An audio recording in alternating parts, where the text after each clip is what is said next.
Ραδιομέρα. Η ανυπακοή στο ραδιόφωνο.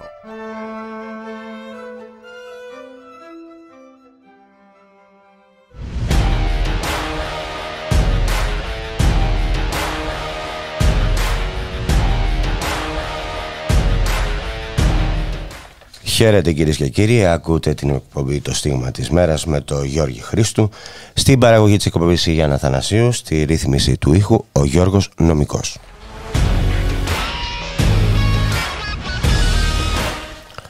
«31 Οκτώβρη κυρίες και κύριοι, τελευταία μέρα του μήνα και έχουμε αποκαλύψεις. Νέο ρεπορτάζ του Inside Story δείχνει πως η εταιρεία του Predator αξιοποίησε τις κυβερνητικές καθυστερήσεις για να καλυφθεί και να παραμείνει στη χώρα. Συγκεκριμένα, το μέγα σκάνδαλο των υποκλοπών επιστρέφει ξανά στο επίκεντρο του πολιτικού ενδιαφέροντος για να δαγκώσει εκ νέου την κυβέρνηση. Μετά τα φίλια πειρά από τον ΔΟΜ μέσα στο Σαββατοκύριακο, σήμερα έρχεται στη δημοσιότητα αποκαλυπτικό ρεπορτάζ του Inside Story, σύμφωνα με το οποίο η περιβόητη εταιρεία η Delexa αξιοποίησε τον πολύτιμο, όπως αποδεικνύεται, χρόνο που της έδωσε η κυβέρνηση Μητσοτάκη. Σύμφωνα με την ιστοσελίδα, οι καθυστερημένες κινήσεις του Μαξίμου από την ώρα που άρχισε να εξελίγει το κουβάρι του σκανδάλου με τις παρακολουθήσεις Κουκάκη, Άνδρου Λιδάκη αλλά και Σπίρτη, έδωσαν τη δυνατότητα στην εταιρεία που εμπορεύεται το κακόβουλο λογισμικό το Predator να καλύψει τα ίχνη της και να εξασφαλίσει την παραμονή της στη χώρα μας. Υπενθυμίζεται ότι παρά το γεγονός πως η Delexa είναι η εταιρεία που εμπορεύεται το Predator στην Ελλάδα, προς το παρόν παραμένει ανεξέλεγκτη 6 μήνες μετά την αποκάλυψη του σκανδάλου. Έχω στο στούντιο, κυρίες και κύριοι, τον εκπρόσωπο τύπου του Μέρα25, τον Μιχάλη τον Κρυθαρίδη. Σε βάζω. Λοιπόν, θέλω να κάνω ένα σχόλιο που παραμένει ανεξέλεγκτη αυτή η εταιρεία. Καλό μεσημέρι, καταρχάς. Καλή εβδομάδα, Γιώργη, και στις ακροάτρες και τους ακροατές μας. Κοίταξε να δεις, παραμένει ανεξέλεγκτη αυτή η εταιρεία ακριβώς επειδή φαίνεται πως αυτή η εταιρεία έχει συγκεκριμένες σχέσεις με την κυβέρνηση του κ. Μητσοτάκη, συγκεκριμένες σχέσεις με πρόσωπα τα οποία έπαιξαν κομβικό ρόλο στην κυβέρνηση αυτή, και αναφέρομαι στον κύριο Δημητριάδη και όχι μόνο βέβαια, και επειδή ακριβώς έχουμε όλο αυτό το τεράστιο σκάνδαλο το οποίο συνεχίζει να ξετυλίγεται με νέες αποκαλύψεις, ακόμα και από μέσα αν θες, τα οποία δεν είναι και αντιπολιτευόμενα, τα οποία πλέον δείχνουν ότι το παρακράτος έχει φτάσει στον απόγειό του, έτσι. Δηλαδή η εκτροπή έχει γίνει πραγματική κανονικότητα με αυτά τα οποία είδαμε όταν παρακολουθούνται σύμφωνα με τα δημοσιεύματα, τα οποία δεν έχουμε δει να διαψεύδει καν το Μαξίμου μέχρι. Αυτό δεν ξέρει το Μαξίμου για υποκλοπές κάτι. Το Μαξίμου δεν ξέρει τίποτα, σωστά. Όταν μιλάμε πλέον για παρακολουθήσεις μέχρι και των ίδιων των υπουργών της κυβέρνησης του κ. Μητσοτάκη. Άρα είναι πάρα πολλά τα ζητήματα. Είναι το ζήτημα της εταιρείας που θέτεις. Να θυμίσω επίσης εδώ, Γιώργη, ότι η Google είχε βγει και είχε πει ότι μέσα στις χώρες, είναι και Ελλάδα, ακριβώς, που προμηθεύτηκαν τα σχετικά λογισμικά, είναι και η χώρα μας. Η κυβέρνηση διέψευσε τότε, αλλά δεν ξέρω πραγματικά ποιος πιστεύει τον κύριο Οικονόμου και ποιος πιστεύει τα όσα ανέφερε η Google. Οπότε σε κάθε περίπτωση εδώ έχουμε όλη αυτή την κατάσταση που συνεχίζει να εκτιλήσεται και το κουβάρι δεν σταματά, παρά βέβαια την τεράστια προσπάθεια, να το πούμε και αυτό, της κυβέρνησης να θάψει το όλο ζήτημα συνολικά, έτσι, με όλες τις προεκτάσεις. Δεν της κάθεται όμως προς το παρόν. Δεν είναι και εύκολο, διότι πραγματικά μιλάμε για ένα σκάνδαλο με μεγάλες διαστάσεις και βλέπουμε πως συνεχίζουν αυτές οι διαστάσεις να εμφανίζονται, εν πάση περιπτώσει. Να συμπληρώσουμε εμείς ότι μόλις αποκαλύφθηκε τον περασμένο Απρίλιο η παράνομη παρακολούθηση του Κουκάκη, Έλληνες και ξένοι εργαζόμενοι της Delexa άρχισαν να εργάζονται εξ αποστάσεων και δεν πήγαιναν στα γραφεία της εταιρείας. Μετά το ρεπορτάζ των Reporters United για την νόμιμη επισύνδεση του τηλεφώνου του Θανάση Κουκάκη από την ΑΕΠ, οι υπάλληλοι της Delexa έλαβαν εντολή να απομακρύνουν τους δύο σερβερ από τα υπόγεια της εταιρείας. Στα μέσα Απριλίου η εταιρεία προσέλαβε ένα υψηλόβαθμο μηχανικό λογισμικό και λίγες μέρες αργότερα ένα προγραμματιστή και άλλα 2 άτομα ως εξειδικευμένο προσωπικό. Στα τέλη Ιουνίου η Delexa προσλαμβάνει ακόμη 2 άτομα ζελενής καταγωγής, ενώ ξεκίνησαν έρευνες για το να υπάρχει πηγή εντός της εταιρείας που διαρρέει πληροφορίες.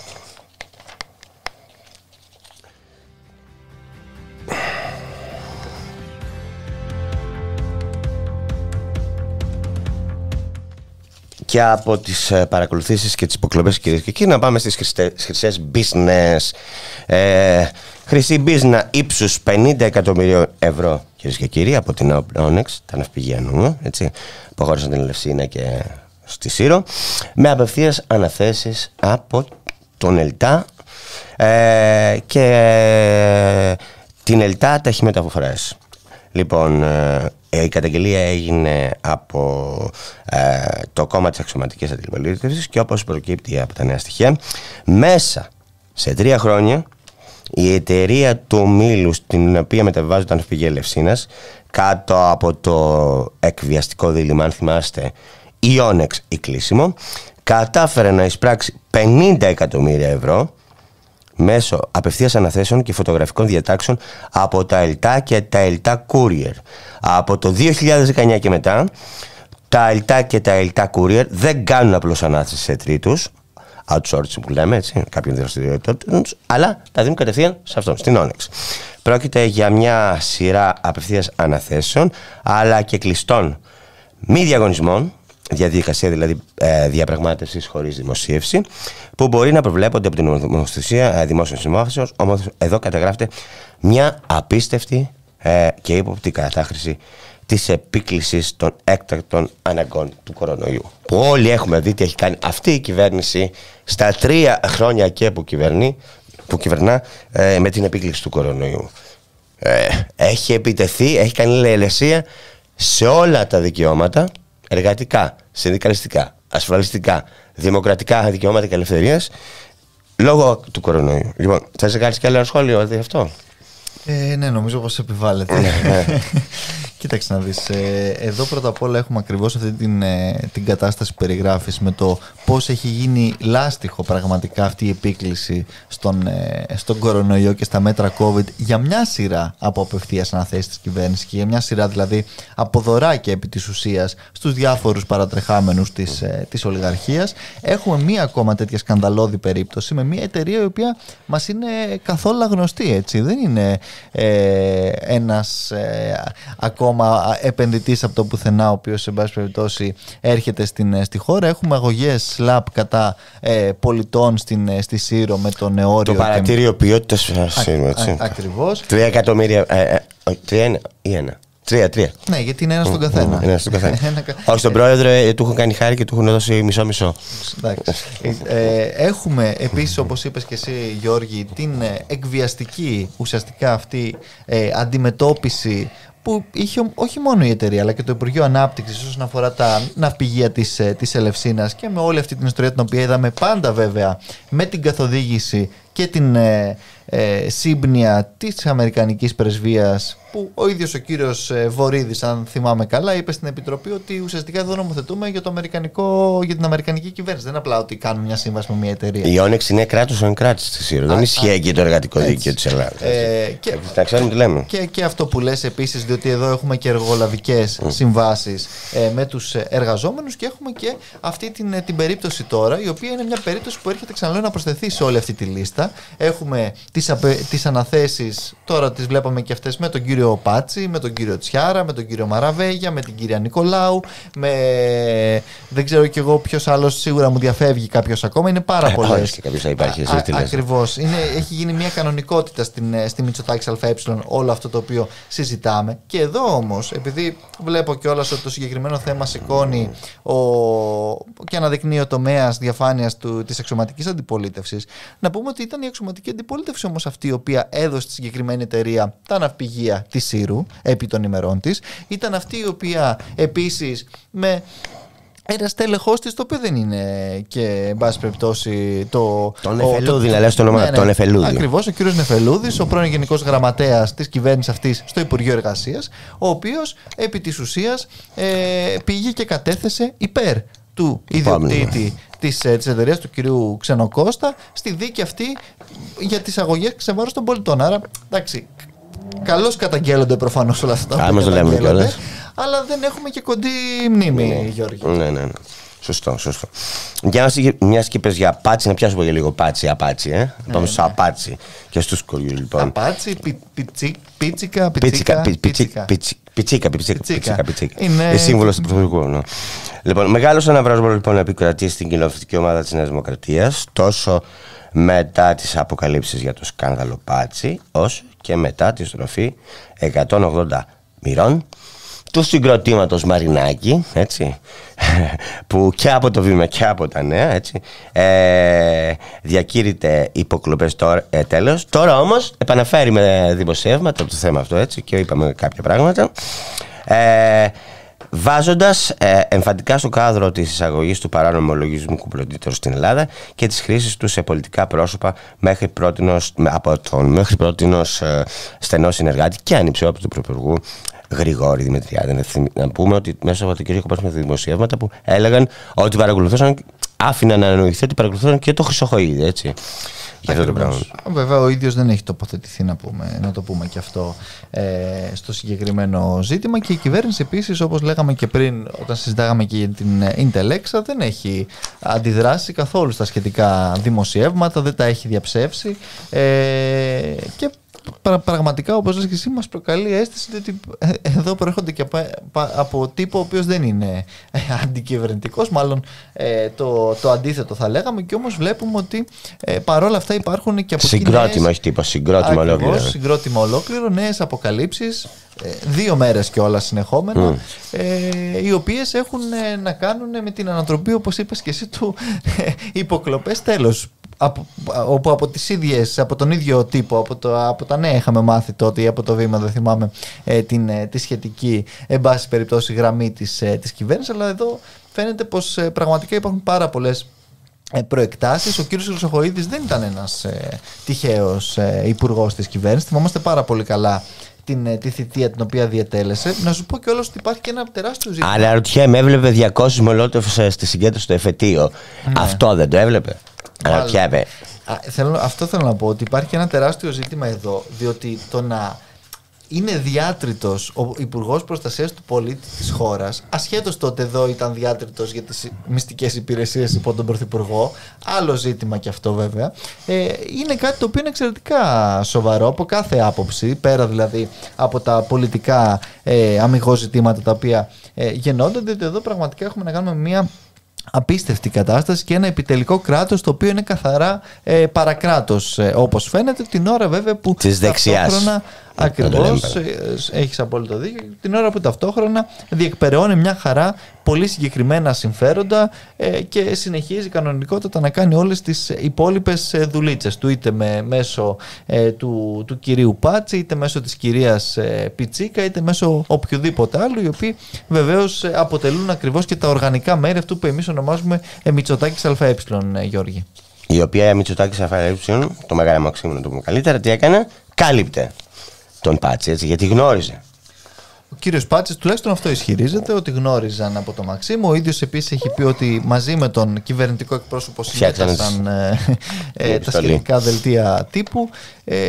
Και κοίταξε να δεις, εδώ πάλι. Στην κυβέρνηση ο Πάτσης. Επειδή συζητάγαμε και πριν για την υποκρισία και της αξιωματικής αντιπολίτευσης, εδώ δεν πρέπει να πέφτουμε από τα σύννεφα. Διότι ο κύριος Πάτσης είναι ένα κακό σύμπτωμα προφανώς, αλλά μιας κατάστασης που κάποιοι μαζί στήσανε και συνεχίζουν και πατάνε σε αυτή. Το πλαίσιο δηλαδή πάνω στο οποίο έρχεται σήμερα ο κύριος Πάτσης και σου λέει, εγώ νόμιμα έκανα όσα έκανα. Το ότι του δίνεται αυτή η δυνατότητα έχει να κάνει με ευθύνες διαχρονικές και διαμνημονικές. Όχι μόνο της σημερινής κυβέρνησης του κ. Μητσοτάκη, αλλά και της κυβέρνησης του κυρίου Τσίπρα, που άφησε να πολλούνται ακριβώς τα κόκκινα δάνεια σε αρπακτικές εταιρείες, που δημιούργησε τους ηλεκτρονικούς πληστηριασμούς. Βέβαια, τα ψήφισε το νόμο. Το ιδιώνυμο.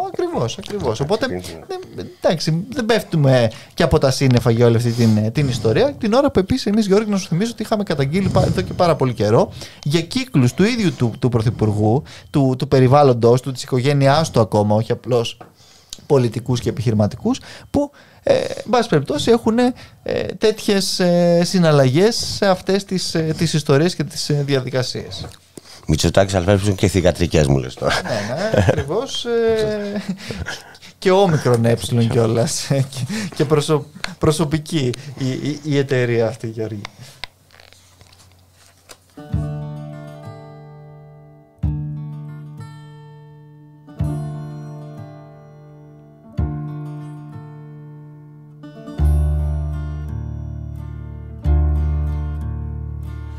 Ως και τα γάλματα κάνουνε άλματα, μ' αυτοί που ξέρουν δεν μιλάνε.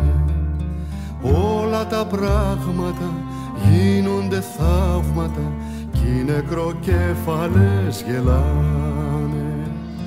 Όλα τα πράγματα γίνονται θαύματα κι οι νεκροκέφαλες γελάνε.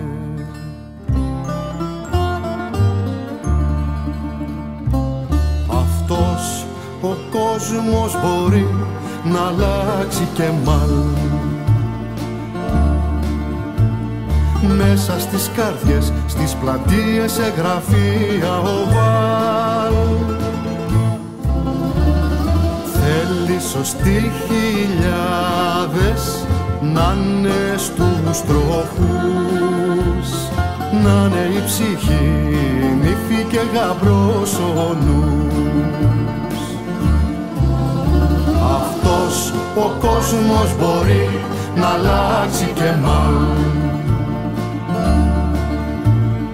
μέσα στις καρδιές, στις πλατείες, σε γραφεία οβάλ. Θέλει σωστοί χιλιάδες να είναι στους τροχούς, να είναι η ψυχή, νύφη και γαμπρός ο νους.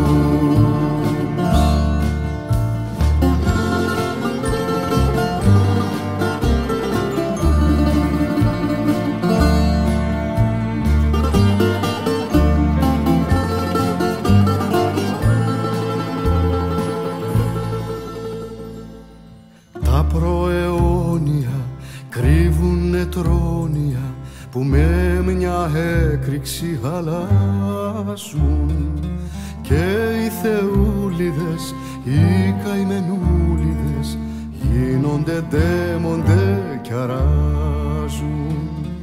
Και οι θεούλιδες, οι καημενούλιδες γίνονται ντέμοντε κι αράζουν.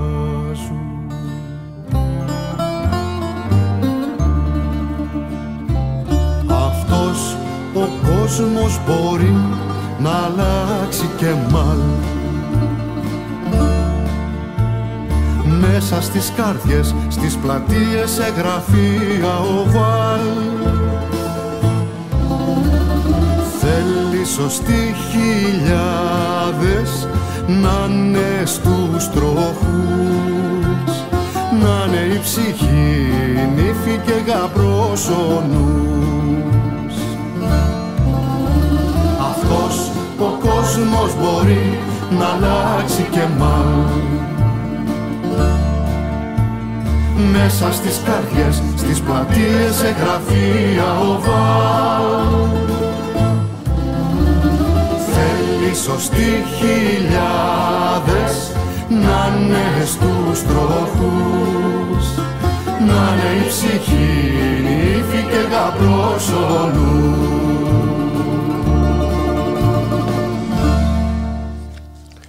Επιστροφή, κυρίες και κύριοι, στην εκπομπή Το Στίγμα της Μέρας με τον Γιώργη Χρήστου. Στην παραγωγή της εκπομπής η Γιάννα Αθανασίου, στη ρύθμιση του ήχου ο Γιώργος Νομικός. Μαζί μου στο στούντιο είναι ο εκπρόσωπος τύπου του Μέρα 25, Μιχάλης Οκριθαλίδης. Και να πάμε στη δωρεά των ΚΤΕΛ που προσπαθούν μέσω αυτής να μείνουν στο άρμα του ΩΣΑ, στην ιδιωτικοποίηση δηλαδή των δημόσιων συγκοινωνιών.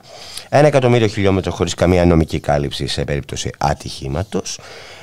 Διάνυσαν μέσα στον Οκτώβριο τα 200 λεωφορεία που διαθέτουν τα ΚΤΕΛ στις δημόσιες αστικές συγκοινωνίες Αττικής, καθώς τυπικά έως τις 26 Οκτωβρίου δεν υπήρχε καμία σύμβαση που να καλύπτει τη λειτουργία τους από τις 6 του Οκτώβρη που έληξε εκείνη με τον Οργανισμό Αστικών Συγκοινωνιών της Αθήνας. Τελικώς, στις 26 Δεκάτου αναρτήθηκε στο διάβγεια του ΑΣΑ μια σύμβαση με την οποία τα ΚΤΕΛ αναλαμβάνουν να καλύψουν δωρεάν για ένα μήνα τις υπηρεσίες που έως τώρα παρήχαν, λαμβάνοντας αμοιβή 2,2 εκατομμυρίων ευρώ. Η σύμβαση αυτή αναφέρει ότι ισχύει για το μηνιαίο διάστημα που λήγει την ερχόμενη Κυριακή 6 Νοέμβρη. Μέσα σε αυτόν τον μήνα καταγράφηκαν ακόμη 2 περιστατικά στα οποία λεωφορεία από εκείνα που διαθέτουν τα κτέλ πήραν φωτιά και εγκαταλείφθηκαν από τους επιβάτες τους χωρίς να υπάρξουν ευτυχώς τραυματισμοί. Το ένα περιστατικό συνέβη στις 13 του Οκτώβρη. στα Σπάτα και το άλλο στις 21 του Οκτώβρη στην Ανθούσα, και έρχονται σε συνέχεια άλλων αντίστοιχων συμβάντων που αποδίδονται σε ελλειπή συντήρηση και κακή τεχνική κατάσταση των οχημάτων. Η πρωτόγνωρη αυτή κατάσταση με την παροχή συγκοινωνικού έργου χωρίς σύμβαση και στη συνέχεια μέσω δωρεάς προκλήθηκε από τους χειρισμούς της κυβέρνησης στο διάστημα πριν από τις 6 του Οκτώβρη. Τότε, εν ώψη της λήξης της διετούς σύμβασης, βάσει της οποίας τα κτέλ αποζημιώθηκαν με συνολικά 50 εκατομμύρια ευρώ. Πάλι 50 εκατομμύρια. Τι διάλογο. Είναι μάλλον το στάνταρ ποσό. Το στάνταρ. Η κυβέρνηση επιχείρησε να υπογράψει παράτηση για ένα έτος. Όμως οι συμβάσεις αυτές απορρίφθηκαν ως παράνομες από το ελεγκτικό συνέδριο με 2 αλλεπάλληλες αποφάσεις του, παρά το γεγονός ότι η κυβέρνηση ψήφισε σχετικές τροπολογίες. Στη νέα σύμβαση αναφέρεται ότι τα κτέλ επιθυμούν τη δωρεάν παροχή υπηρεσιών λόγω των αδόκητων συνεπειών που έχει η βίαιη διακοπή της παροχής συγκοινωνιακού έργου στο επιβατικό κοινό εν μέσω επιδημικών δεδομένων και ενεργειακής κρίσης. Μάλιστα. Και εδώ εν μέσω επιδεινόμενων επιδημικών δεδομένων.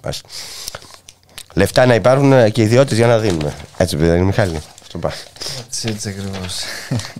Λοιπόν, πάμε λίγο στον πληθωρισμό και στο καλάθι, έτσι. Ο πληθωρισμός λοιπόν σημείωσε νέο ιστορικό υψηλό στην Ευρωζώνη. Στις 19 χώρες που χρησιμοποιούν το νόμισμα του ευρώ έφτασε περίπου ο ετήσιος πληθωρισμός έφτασε στο 10,7% τον Οκτώβριο, όπως ανέφερε η Στατιστική Υπηρεσία της Ευρωπαϊκής Ένωσης, η Eurostat δηλαδή. Η άνοδος αυτή έρχεται από το 9,9% το Σεπτέμβριο και είναι το υψηλότερο από τότε που άρχισαν να καταρτίζονται στατιστικά στοιχεία για την Ευρωζώνη από το 1997 δηλαδή. Οι τιμές του φυσικού αερίου εκτοξεύτηκαν στον απόϊχο της εισβολής στην Ουκρανία, καθώς η Ρωσία περιόρισε τις προμήθειες του Αυγούστου ελάχιστο σε σχέση με αυτό που ήταν πριν από τον πόλεμο. Η Ευρώπη χρειάστηκε να καταφύγει σε ακριβές αποστολές υγροποιημένου αερίου. Για την ακρίβεια, εγώ νομίζω, Μιχάλη, δεν ξέρω αν συμφωνείς, ότι έκοψε τα πόδια της έτσι και δέθηκε στο άρμα το αμερικανικό. Γιατί αυτό ήθελαν οι Αμερικανοί, να μας παγιδεύσουν. Με συνέπειες βέβαια για τους λαούς της Ευρώπης, που αυτοί επί της ουσίας πληρώνουν το μάρμαρα από όλη αυτή την ιστορία και από τις κυρώσεις τις οποίες εμείς, Γιώργη, πολλές φορές έχουμε καταγγείλει, διότι ακριβώς επί της ουσίας γυρνάνε μπούμεραγκ. Δεν λειτουργούν ούτε πραγματικά ουσιαστικά απέναντι στους Ρώσους ολιγάρχες, ούτε απέναντι σε κανέναν άλλον. Αυτοί τους οποίους πλήττουν επί της ουσίας είναι οι λαοί της Ευρώπης, την ώρα που βέβαια. Μια χαρά διακινεί το ρωσικό πετρέλαιο ανά τον κόσμο και το ξέρουμε. Ακριβώς από ελληνικά. Έτσι. Και από την άλλη, επίσης, Γιώργη, και οι Τεξάδες, οι Πετρελαιάδες, οι Αμερικανοί με το LNG, και αυτοί τρίβουν τα χέρια τους. Έχει και αυτό την άλλη ανάγνωσή του. Πάμε λίγο στο καλάθι της νοικοκυράς. Του νοικοκυριού, για να είμαστε και πολιτικά ορθοί. Το καλάθι, το οποίο μπαίνει σε εφαρμογή με αμφίβολη αποτελεσματικότητα, Γιώργη, αμφίβολους σκοπούς θα έλεγα. Νομίζω πιο πολύ επικοινωνιακοί είναι αυτοί οι σκοποί τους οποίους προωθεί. Είναι ντροπή για μένα αυτό. Δημιουργούνται δύο σούπερ μάρκετ. Το σούπερ μάρκετ των φτωχών και το σούπερ μάρκετ των πλούσιων. Αυτό είναι ουσιαστικά. Και ούτε καν θα δημιουργηθεί πραγματικά και σούπερ μάρκετ των φτωχών, διότι επί της ουσίας αυτό το καλάθι έχει τα προϊόντα και τις τιμές, Γιώργη, που έχουν ήδη ανατιμηθεί. Δεν είναι ότι βάζει κάποιο πλαφόν, ότι μειώνει κάπως τις τιμές, ότι σταματάει, πατά στην εσχροκέρδεια. Απλώς καταγράφει κάποιες τιμές, οι οποίες όμως έχουν ενσωματωμένες τις πολύμηνες αυξήσεις, οι οποίες έχουν ήδη περάσει στις τιμές των προϊόντων και των βασικών αγαθών στα σούπερ μάρκετ, και όχι μόνο τώρα σε αυτή τη συγκυρία. Θα θυμίσω ότι και πριν, κατά τη διάρκεια της πανδημίας, τα ελληνικά σούπερ μάρκετ είχαν από τα μεγαλύτερα ποσοστά κέρδους στην Ευρώπη. Ακόμα και πριν από την πανδημία και με την μνημονιακή διαδικασία και όσο όλη αυτή αν θέλεις, δεν έκλεισαν ποτέ.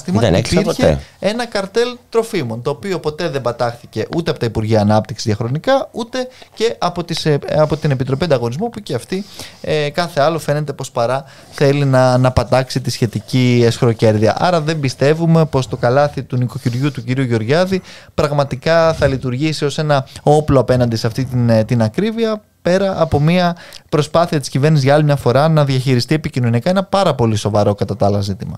Ωραία, να επιθυμήσουμε λίγο στους ακροατές μας τις προτάσεις σε αυτό το σημείο του Μέρα 25.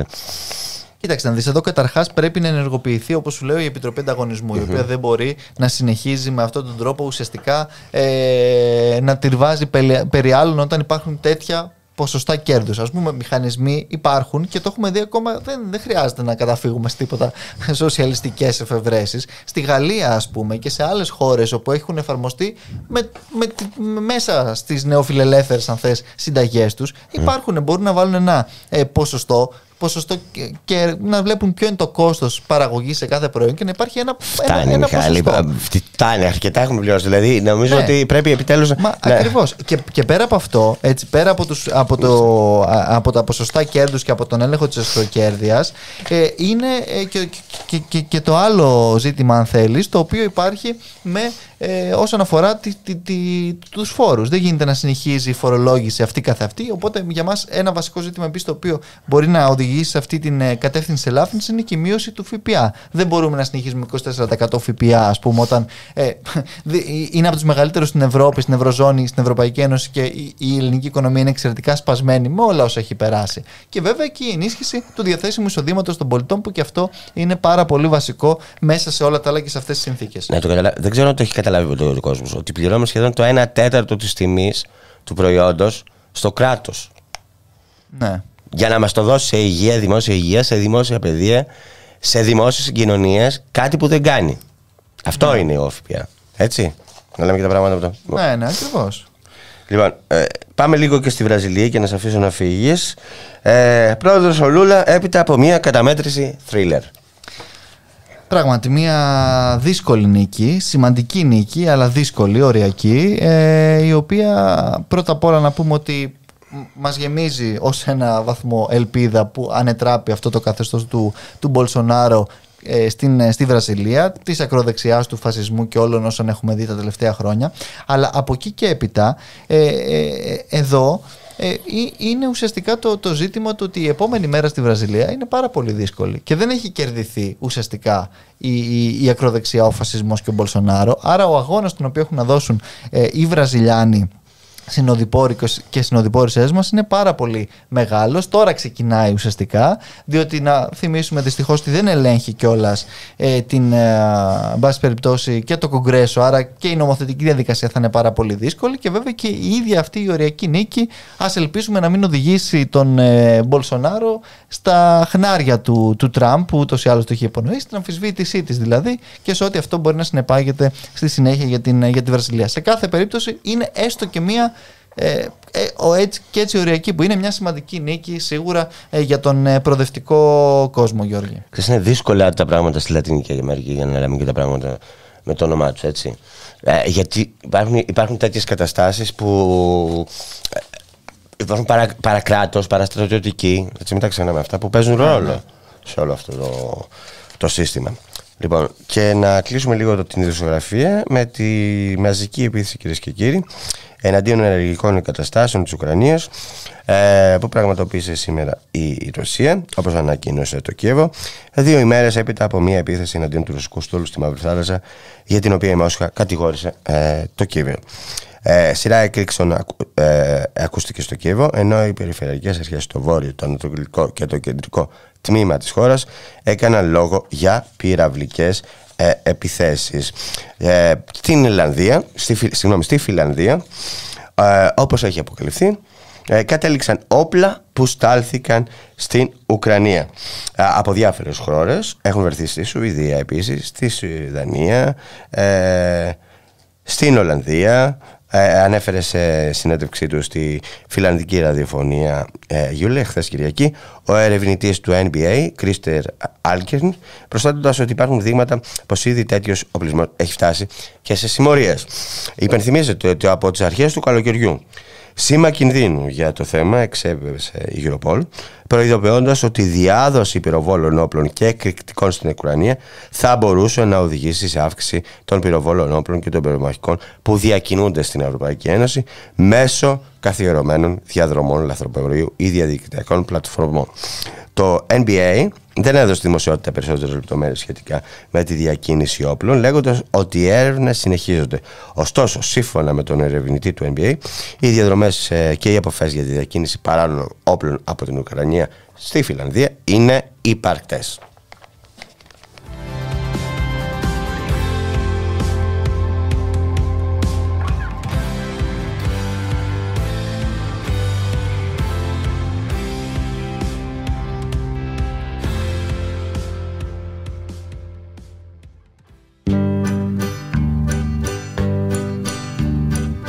Ένα μπουκάλι με ουίσκι δίχως παγάκια και νερό, ξάπλωσε χάμο και τη βρίσκει, πρόβλημα έχει σοβαρό.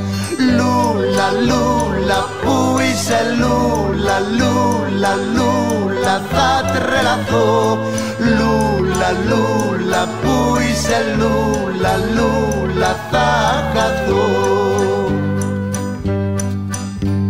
Βγάζει τσιγάρο, το ανάβει, δάχτυλιδάκια του καπνού. Έπαθε το μυαλό του βλάβη, του πήρε ο έρωτας στο νου. Λούλα, λούλα, πού είσαι λούλα, λούλα, λούλα, θα τρελαθώ. Λούλα, λούλα, πού είσαι λούλα, λούλα, θα χαθώ. Έχει και μια φωτογραφία κυτρινισμένη από το καιρό. Είναι η Λούλα, η μαφία, τότε που ήτανε μωρό. Λούλα, λούλα, πού είσαι λούλα, λούλα, λούλα, θα τρελαθώ. Λούλα, λούλα, πού είσαι λούλα, λούλα, θα χαθώ.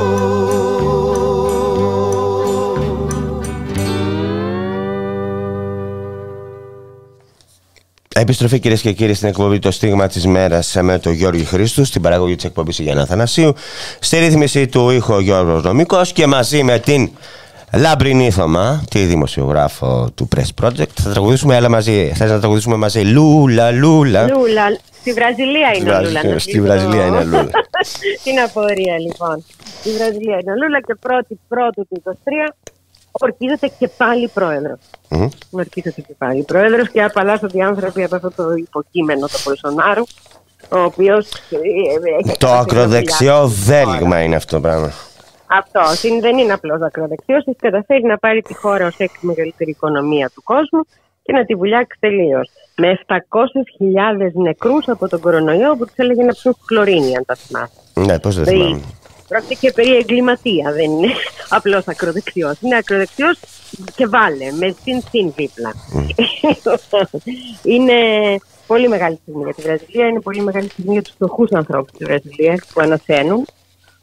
Και χτες έγινε ένα πανηγύρι που ούτε το βραζιλιάνικο καρναβάλι δεν θα μπορεί να συγκριθεί μαζί του, νομίζω, φέτος. Γιατί βγήκανε όλοι στους δρόμους, κόρνες, χοροί, τραγούδια, σημαίες, μια γιορτή των φτωχών και των αδυνάμων, πραγματικά. Μεγάλη μέρα. Παρά το μεγάλο, πώς να το πω, ντέρπι που παίχτηκε τελικά. Ο δεύτερος γύρος των προεδρικών εκλογών, έτσι, στη Βραζιλία. Ο δεύτερος γύρος των προεδρικών εκλογών χτες. Περιμέναμε, να πω την αλήθεια, οι αισιοδοξούντες ότι από την πρώτη Κυριακή, που ήταν η πρώτη Κυριακή του Οκτώβρη, θα κατάφερνε ο Λούλα να κερδίσει. Μετά έγινε ντέρμπι στις δημοσκοπήσεις και φάνηκε αυτό και χτες. Πραγματικά ήταν το 10ο του εκατοστού, ας πούμε, η αναμέτρηση στην αρχή, μέχρι να φτάσει το 64-65% που πέρασε ο Λούλα μπροστά και έμεινε μπροστά. Να σου πω, έχουμε από πού άντλησε ο καθένας, ποια ήταν η δεξαμένη των ψηφοφόρων του καθενός? Γιατί, ας πούμε, υπάρχει ένα τετράπτυχο, δεν ξέρω, πολλά. Οι γυναίκες, το ποδόσφαιρο, η θρησκεία. Από πού άντλησε ο καθένας? Με τη θρησκεία παίξαν και δύο μπαλίτσα. Γιατί έγινε ένα πολύ ιδιαίτερο σκηνικό και πολύ βραζιλιάνικο. Είναι και δύο ρωμαιοκαθολικοί πιστοί σύμφωνα με τις δηλώσεις τους. Γιατί είναι μια πιστή ρωμαιοκαθολική χώρα. Παρότι ο Λούλα είναι πολύ πιο φιλελεύθερος σε θέματα της ΛΟΑΤΚΙ κοινότητας, σε θέματα αμβλώσεων κτλ. δεν είναι το ίδιο πράγμα. Ο άλλος κατεβαίνει με σύνθημα πατρίς, θρησκεία, οικογένεια. Αυτά τα έχουμε ακούσει, ξέρουμε τι σημαίνει. Τα ζούμε και εδώ. Ο Μπολσονάρο. Ναι, ακριβώς. Λοιπόν, ο Λούλα είναι ο άνθρωπος που ψηφίζουν οι φαβέλες, που ψηφίζει η φτώχεια. Και γι' αυτό ακριβώς υπήρχε ανησυχία ότι μπορεί και να μην τα καταφέρναμε. Ευτυχώς τα καταφέραμε. Γιατί ακριβώς οι φτωχοί άνθρωποι πολύ πιο δύσκολα πάνε να ψηφίσουν. Και υπήρξαν καταγγελίες ότι η αστυνομία έστησε μέχρι και μπλόκα για να μην μπορούν να πάνε να ψηφίσουν. Και όταν το κόμμα του Λούλα ζήτησε επέκταση του ωραρίου, να μην κλείσουν δηλαδή κάλπες στις 5 η ώρα, η εκλογική επιτροπή αρνήθηκε, παρότι οι καταγγελίες ήταν πολλές μέχρι και από το Human Rights Watch. Δηλαδή οι παρατηρητές διεθνείς που είχαν πάει εκεί και μη κυβερνητικές οργανώσεις έλεγαν: παιδιά, δεν αφήνουν τον κόσμο να ψηφίσει. Ειδικά τον φτωχό κόσμο. Η Βραζιλία έχει πάρα πολύ μεγάλη ψαλίδα μεταξύ πλούτου και φτώχειας. Και αυτή η ψαλίδα ψηφίζει το κάτω μέρος της στο Λούλα, το πάνω μέρος της στον Μπολσονάρο. Εννοείς στο νότιο-ανατολικό τμήμα της χώρας. Στο κάτω μέρος εσύ. Γι' αυτό ακριβώς στο τέλος μας λέγανε: περιμένετε, μπορεί να καταφέρει να επανέλθει ο Μπολσονάρο, γιατί περιμέναμε το Σάο Πάολο. Αλλά δεν κατάφερε, έμεινε σταθερή η διαφορά μετά από τα 64% στα 2 εκατομμύρια ψήφους περίπου. Ο Μπολσονάρο, από ό,τι έβλεπα, πόνταρε πάρα πολύ παρότι είπες εσύ ότι βούλιαξε την οικονομία, προέβαλε την αναντίθετη, όπως λέγει, καλή οικονομική κατάσταση της χώρας στην καλή οικονομία, αλλά και τον κίνδυνο του κομμουνισμού. Θέλω να το πω αυτό. Θα έρθει ο κομμουνιστής, θα έρθει ο κομμουνιστής να μας τα πάρει όλα. Κοίταξε, ο κόσμος θυμάται τι είχε κάνει ο Λούλα. Ο κόσμος θυμάται ότι ένα 20% του πληθυσμού είχε βγει από την ακραία φτώχεια την προηγούμενη φορά που ήταν πρόεδρος ο Λούλα. Και αυτό περιμένουν και τώρα. Περιμένουν δηλαδή ότι θα ληφθούν μέτρα που θα τους βοηθήσουν να ανασάνουν. Επίσης, ο Λούλα έχει μια πάρα πολύ καλύτερη ατζέντα. Δεν θα την πω προοδευτική, γιατί παίζονται και μεγάλα συμφέροντα στην περιφέρεια, αλλά σίγουρα πολύ καλύτερη για το περιβάλλον και τον Αμαζόνιο. Γιατί να μην ξεχνάμε ότι όλοι μας ανασένουμε χάρη στη Βραζιλία. Ο Αμαζόνιος είναι ο πνεύμονας του πλανήτη. Και ο Μπολσονάρο πιστεύει ότι μπορούμε να κόβουμε όσα δέντρα θέλουμε εκεί, να τα εκμεταλλεύονται, να αποψηλώνουν τον τόπο και δεν πειράζει, δεν τρέχει τίποτα. Παρουσιάζει τους ηθαγενείς ως ανθρωποφάγους, έχει κάνει απίστευτες δηλώσεις κατά καιρούς. Ενώ ο Λούλα τουλάχιστον έχει ένα σεβασμό προς τις παραδόσεις και τον τρόπο ζωής αυτών των ανθρώπων και τώρα εμφανίζεται να νοιάζεται και ιδιαίτερα για το περιβάλλον. Δεν το έκανε την προηγούμενη φορά. Δεν είναι, ας το πούμε, ο πιο αριστερός από τους ηγέτες του νέου Ρωσρεύματος ή του προηγούμενου Ρωσρεύματος, αλλά σίγουρα είναι 1000 φορές προτιμότερος από τον Μπολσονάρο, ειδικά για το λαό της Βραζιλίας. Είχαμε τον Μπολσονάρο, τώρα θυμάμαι, στην προσπάθεια του Ανώτατου Δικαστήριου της χώρας να παρέμβει και να επιβάλλει κάποιους διοντολογικούς κανόνες, να κάνει σαν τεθλιμμένη χείρα. Ναι, σαν Τραμπ. Ναι, Τραμπ. Ακριβώς. Ακριβώς, ναι. Είχε αμφισβητήσει ακόμη και το σύστημα που τον είχε αναδείξει και τον ίδιο πρόεδρο, έτσι. Δηλαδή, είναι γελία πράγματα αυτά. Γιατί αν πιστεύεις ότι το σύστημα είναι διαβλητό εξ αρχής, πώς βγαίνεις εσύ πρόεδρος? Με ποιο σύστημα εξελέγεις? Και ότι το σύστημα ήταν υπέρ του Λούλα κτλ. Έχει πει πάρα πολλά. Έχει πει ότι θα προχωρήσει ακόμη και σε πραξικόπημα. Δεν θα το κάνει, από ό,τι φαίνεται. Ή τουλάχιστον προς το παρόν. Άλλωστε, ακόμα μέχρι πρώτη είναι πρόεδρος. Σωστό. Λοιπόν, να πούμε λίγο και για τον Λούλα. Ξέρεις, κάνουμε τώρα κουβέντα από εδώ και από εκεί, αλλά εντάξει, έχει ενδιαφέρον. Να πούμε λίγο για τον Λούλα, ότι ο οποίος προσπάθησε να πείσει τους Ευαγγελικούς ότι θα τους πειράξει, θα τους αφήσει. Είχαν μεγάλο πρόβλημα με αυτό. Έχουμε μια μετακίνηση του πληθυσμού προς το αμερικάνικο ευαγγελικό ρεύμα ενός κομματιού του πληθυσμού. Και βγήκε ο Μπολσονάρο, η γη του Μπολσονάρου για την ακρίβεια, βγάλαν και διαφήμιση τηλεόραση, η οποία αποσύρθηκε με παρέμβαση εν τέλει, ότι ο Λούλα είναι σατανιστής. Γιατί βγήκε ένας, λέει, γνωστός σατανιστής της Βραζιλίας και είπε: θα ψηφίσω Λούλα. Συνδυασμός, πώς το λέγανε, ο αστυνομικός είναι όργανο, το μπουζούκι είναι όργανο, ο αστυνομικός είναι μπουζούκι. Τέτοια λογική. Αλλά τέλος πάντων έγινε μια μεγάλη κινητοποίηση και βγήκε και με φραγκισκανούς μοναχούς στο βήμα ο Λούλα για να δείξει ότι έχει, και με ευλογίες και τέτοια, να δείξει ότι έχει το OK της Εκκλησίας και εκείνος. Και ευτυχώς ο Πάπας είναι ένας άνθρωπος ο οποίος δεν επεμβαίνει σε αυτά παρά μόνο θετικά, ο συγκεκριμένος Πάπας, ο συγκεκριμένος άνθρωπος, και δεν είχαμε παρατράγουδα. Γιατί αν ήταν κανένας υποστηρικτής του Μπολσονάρου στο θρόνο του Βατικανού, δεν ξέρω τι θα βλέπαμε. Είμαστε τυχεροί που είναι Αργεντίνος και είναι αυτός που είναι. Και σε αυτή την περίπτωση. Ο Μπολσονάρο από την άλλη πλευρά έβαλε στο παιχνίδι για την νίκη, για την προεδρική νίκη, και πώς να πω, το lifestyle, έτσι δεν είναι? Είναι και επίσης και είναι... Ενώ έβαλε διασύμους και διάσημες. Ναι, αυτό, πουλάνε ένα image. Ναι. Νομίζουν ότι ο κόσμος θα παρασυρθεί από αυτό. Είναι μια, να την πω, Αμερικανιά, την οποία τη ζούμε κι εμείς, έτσι. Δηλαδή, χτες είδαμε τι ωραίος ποδηλάτης ο πρωθυπουργός μας. Δηλαδή, αυτά είναι Αμερικανιές και πράγματα που σε καμία σοβαρή χώρα του κόσμου θα έπρεπε να μετράνε ή να έχουν νόημα. Αλλά εκεί στηρίζεται ακριβώς η εικόνα, η δημόσια, ανθρώπων οι οποίοι δεν έχουν πολιτική. Η εικόνα, η δημόσια, στηρίζεται στο τι ωραίος ποδηλάτης είναι, ας πούμε. Και στην ετικέτα. Ακριβώς, αυτό. Στο εξώφυλλο, ναι, πολύ σωστά. Αλλά στη Βραζιλία όμως δεν είναι εύκολο να περάσει κάτι τέτοιο. Μιλάμε για μια χώρα που δεν είναι. Που είναι πολύ μεγάλες οι δυστυχίες των ανθρώπων, οι αντιθέσεις. Δεν υπάρχει ιατροφαρμακευτική περίθαλψη. Μόνο το ότι αποφάσισε να διώξει τους κουβανούς γιατρούς ο Μπολσονάρο κόστησε ζωές. Γιατί ήταν μια από τις πρώτες κινήσεις που έκανε όταν εξελέγει. Ναι.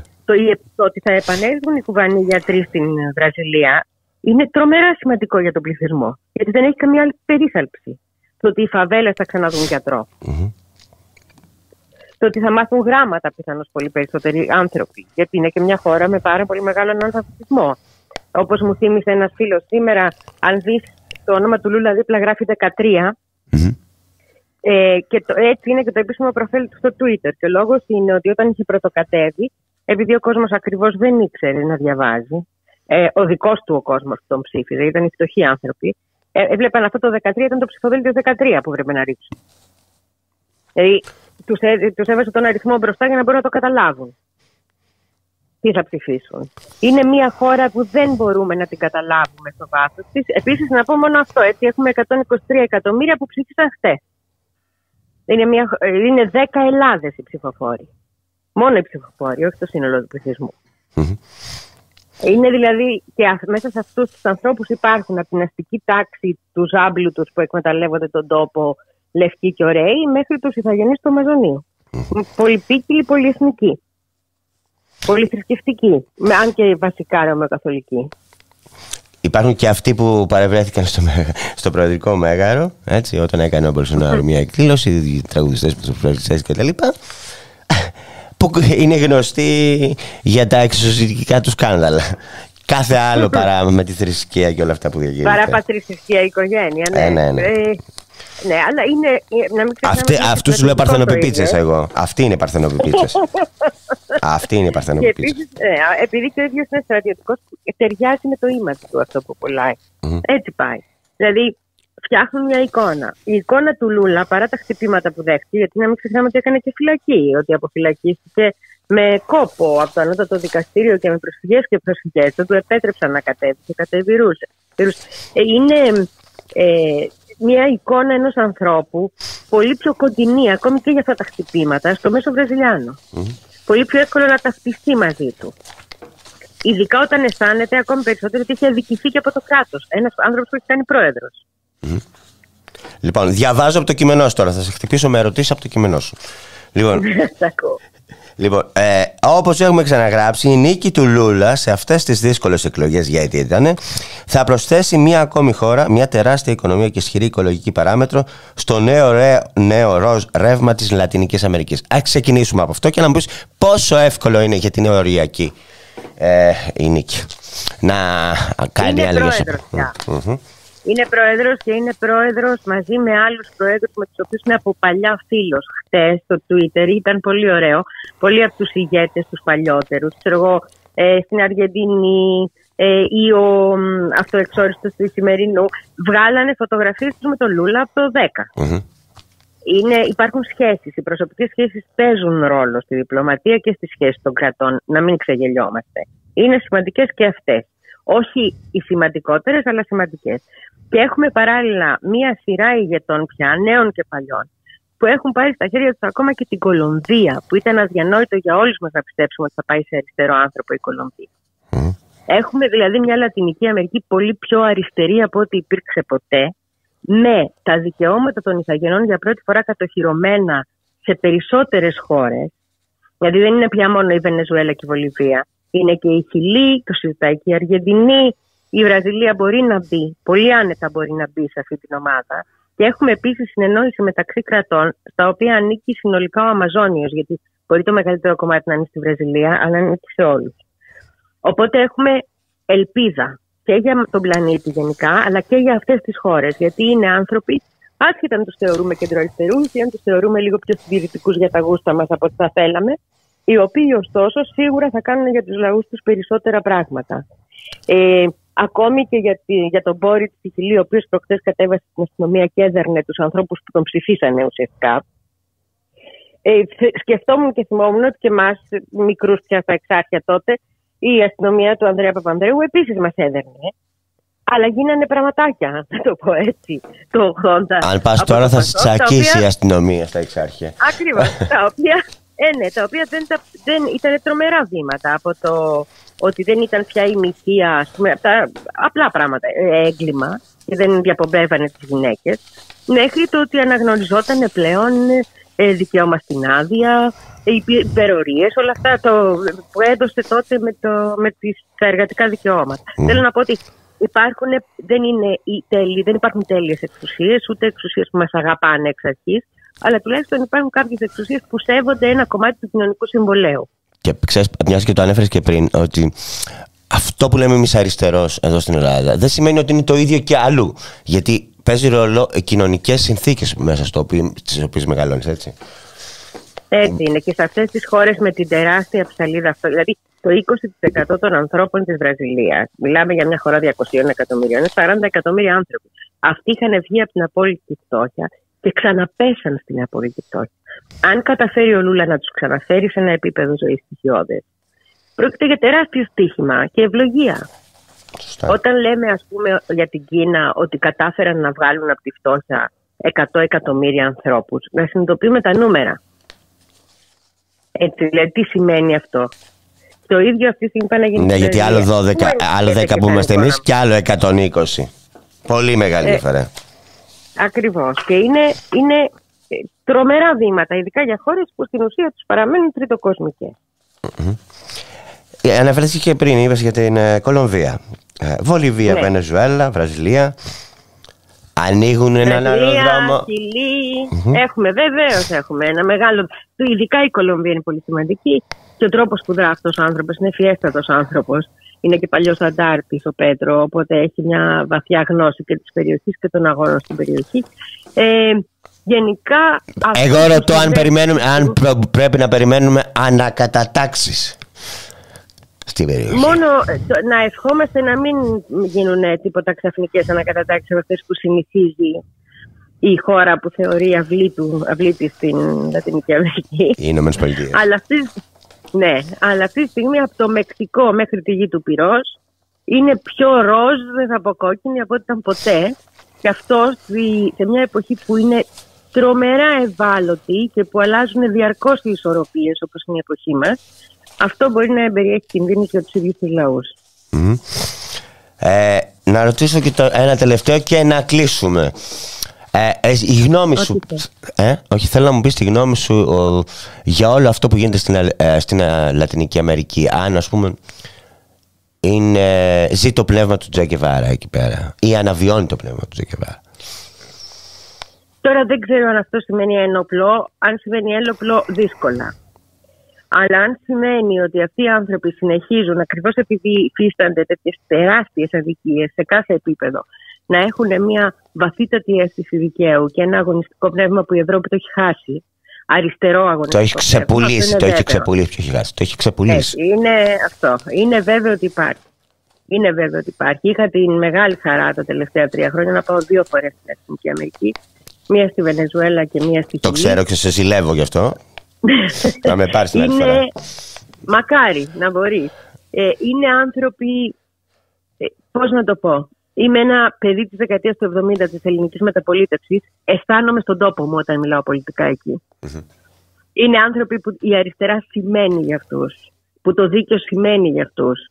Και επίσης είναι άνθρωποι που έχουν καταφέρει πλέον, και αυτό είναι πολύ σημαντικό, να ενοποιήσουν και άλλους αγώνες μέσα σε αυτό που ζητάνε. Δηλαδή για τη δική μου τη γενιά, ας πούμε, πολλά πράγματα από αυτά που τα λέμε δικαιωματικά σήμερα ήταν πράγματα που δεν τα ζητούσαμε. Δεν είχαν μπει ως ζητούμενα. Εκεί συνδυάζονται τα οικονομικά, τα ταξικά και τα δικαιωματικά. Μα μαζί πάνε με αυτά, έτσι κι αλλιώς. Λοιπόν, σε ευχαριστώ πάρα πολύ, Λαμπρινή. Σε αφήνω να κάνεις και εσύ την εκπομπή σου. Καλή μας εβδομάδα. Είναι, χαιρετώ. Μια χαρά. Yeah.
Παντού περισσεύεις και παντού ξεψυχάς. Τότε την κρίμα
Ο Γκάι Στάντινγκ, καθηγητής του ΣΟΑΣ, συνομιλεί με τον Γιάννη Βαρουφάκη για τις κοινωνικοπολιτικές προκλήσεις της αυξανόμενης εργασιακής επισφάλειας.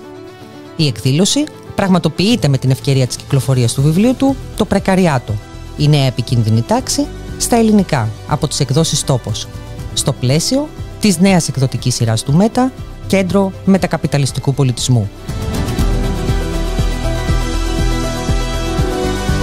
Τη Δευτέρα, 31 Οκτωβρίου, στις 7 το απόγευμα, στο Βιομηχανικό Πάρκο Πλήφα, Κοριτσάς 39, Βοτανικός. Επιστροφή, κυρίες και κύριοι, στην εκπομπή «Το Στίγμα της Μέρας» με τον Γιώργη Χρήστου, στην παραγωγή της εκπομπής η Γιάννα Θανασίου, στη ρύθμιση του ήχου ο Γιώργος Νομικός. Και να πάμε λίγο στη Λάριουνα, στη Λάρκο και στα 9 κρίσιμα ερωτήματα που θέτει για την επιχείρηση και για το μέλλον των εργαζομένων φυσικά ο πρόεδρος του Σωματείου, ο Παναγιώτης ο Πολίτης, ο οποίος βρίσκεται στην άλλη άκρη της τηλεφωνικής μας γραμμής και θα μιλήσουμε γι' αυτό. Και αφορμή είναι η αποσφράγηση των προσφορών την Πέμπτη. Είναι, Παναγιώτη, αν δεν κάνω λάθος? Την Πέμπτη που μας πέρασε. Ναι. Για πες λοιπόν, 9 κρίσιμα ερωτήματα. Η Λάρκο προχωράει κανονικά το σχέδιο ξεπουλήματος. Οι θέσεις και οι προτάσεις οι δικές σας του Σωματείου μένουν στα συρτάρια, έτσι. 60 χρόνια λειτουργίας, 75 εκατομμύρια τόνοι χώμα έχουν μετατραπεί σε τσάλι και σας στέλνουν στα ζήτητα. Τα ζήτητα εμάς, η τεχνογνωσία, τον οριστό πλούτο της χώρας. Πρέπει τώρα η κυβέρνηση νομίζω ότι φτάνουμε, αν δεν έχουμε φτάσει, πλησιάζουμε προς τα λόγια πρέπει να είναι στα σκέτα. Πώς διασφαλίζεται η συνέχιση της λειτουργίας, αυτή είναι η τεχνογνωσία, η χώρα μας να την αξιοποιήσει, έτσι. Και να μας πούνε, γιατί τα δημοσιεύματα πραγματικά, όχι ότι εμείς είχαμε αυταπάτες, το αν τα χαρίζουν ή αν ή τα ξεπουλάνε, ούτε και στην τιμή. Εμείς είμαστε υπέρ αυτός ο ρηχτός πλούτος να μείνει στο δημόσιο και να αξιοποιείται προς όφελος όλου του ελληνικού λαού. Και όλοι εμείς. Αλλά σε κάθε περίπτωση οι τιμές που δίνουν τα δημοσιεύματα, 5 εκατομμύρια συνολικά για εργοστάσιο και 1 εκατομμύρια στρέμματα γης προς το υπέδαφος, είναι τα μοναδικά μεταλλεύματα νικελίου και κοβαλτίου σε όλη την Ευρωπαϊκή Ένωση. Εντάξει, με 5 ευρώ το στρέμμα νομίζω ότι δεν υπάρχει. Και σε κάθε περίπτωση, πώς διασφαλίζεται η θέση εργασίας, η συνέχιση της λειτουργίας? Διασφαλίζεται ή τελικά τα ξεπουλάν και την εκποιούν σε τέτοιο βαθμό που αυτή η βιομηχανία δεν θα ξανακαπνίσει? Αυτά τα ερωτήματα πρέπει να απαντήσει, όχι μόνο η κυβέρνηση. Όλοι όσοι κυβερνήσουν. Δεν θα ξανακαπνίσει για το δημόσιο συμφέρον και τα συμφέροντα του λαού. Για να ανοίξουν θέσεις εργασίας μόνιμες. Για τους άλλους θα καπνίσει για να βάλω χρήματα στην τσέπη. Θα καπνίσει. Ακόμη και γι' αυτό. Ρωτάμε, θα καπνίσει? Δεν ξέρουμε. Αν τα μεταλλεύματα πάνε και αξιοποιηθούν αλλού. Ναι. Μάλιστα έχεις σταματήσει εσείς έτσι. Θυμάμαι ότι είχατε σταματήσει. Φορτία που πήγα να φύγει. Η λειτουργία έχει σταματήσει από τις 29 Ιουλίου. Αυτό που βιώνουμε στις περιοχές γύρω από την Λάρκο δεν το έχουμε ξαναβιώσει 60 χρόνια. Έχει ξανασταματήσει να γίνονται συντηρήσεις, να μαζεύεται. Έχει περάσει κρίσεις στα πλαίσια του συστήματος που τέτοιο. Αλλά η εγκατάλειψη δεν έχουμε ξαναζήσει. Θα είναι σαν το σκαλιστήρι. Θα τα τσιμεντάδικα. Να απαντήσει η κυβέρνηση. Φαντάζομαι ότι δεν θέτεις ρητορικές ερωτήσεις. Θέλεις απαντήσεις συγκεκριμένες. Βέβαια συγκεκριμένες, γιατί δεν μας τα έχουν διασφαλίσει αυτά. Τα βάζουμε αυτά τα ζητήματα εμείς.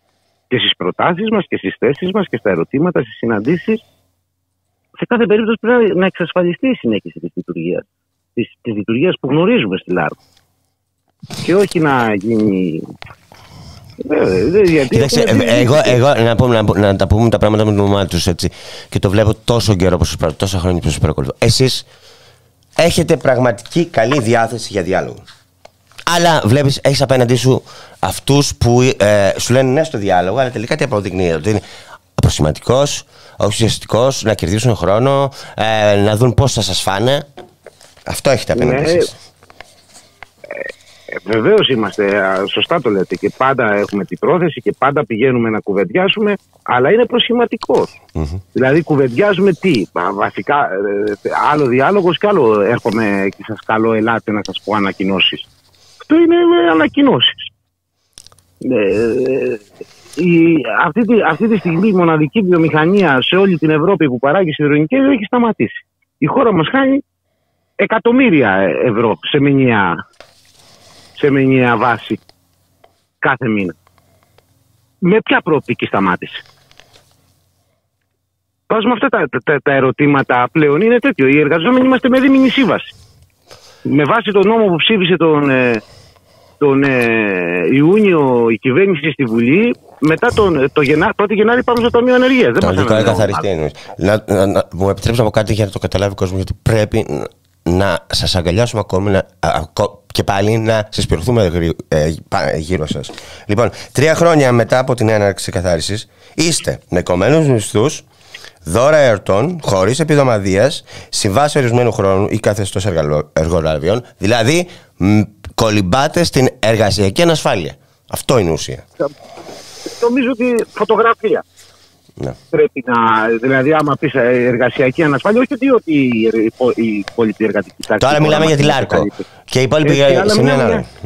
Έτσι. Λοιπόν, αλλά σε μια βιομηχανία που δεν μπορεί ούτε αυτό που λέμε ο αντίπαλος να πει ότι δεν έχει προοπτική, ρε παιδί μου. Δεν υπάρχουν αλλού μεταλλεύματα. Τι θα την κάνει, δηλαδή, πού το πάνε? Θα δώσουν τα μεταλλεύματα να πάνε να τα αξιοποιήσουν αλλού για να βγάλουν μπαταρίες και συσσωρευτές για τις ΑΠΕ και τα λοιπά. Δεν θα αξιοποιηθούν στη χώρα μας αυτά τα μεταλλεύματα και η τεχνογνωσία 60 χρόνων, το αίμα, τα δίδακτρα, γιατί για να τη μάθουμε αυτή τη τεχνογνωσία την πήραμε με αίμα, με 80 νεκρούς, εκατοντάδες ασθένειες επαγγελματικές. Και μη καταγεγραμμένες έτσι κιόλας. Έτσι. Και οι εργαζόμενοι, πού θα πάμε δηλαδή? Επενδύσαμε σε χωριά δραστηριοποιητή λάθη. Επενδύσαμε σε τη ζωή μας εδώ. Αυτό βρήκαμε εδώ, αυτό κάναμε, αυτό μάθαμε να κάνουμε. Είτε και πανεπιστήμια που πήγανε, πολλοί πήγαιναν μηχανική, μεταλλουργία κτλ. Φτιάξαμε σπίτια, δάνεια στην επαρχία. Να τα αφήσουμε να πάμε πού?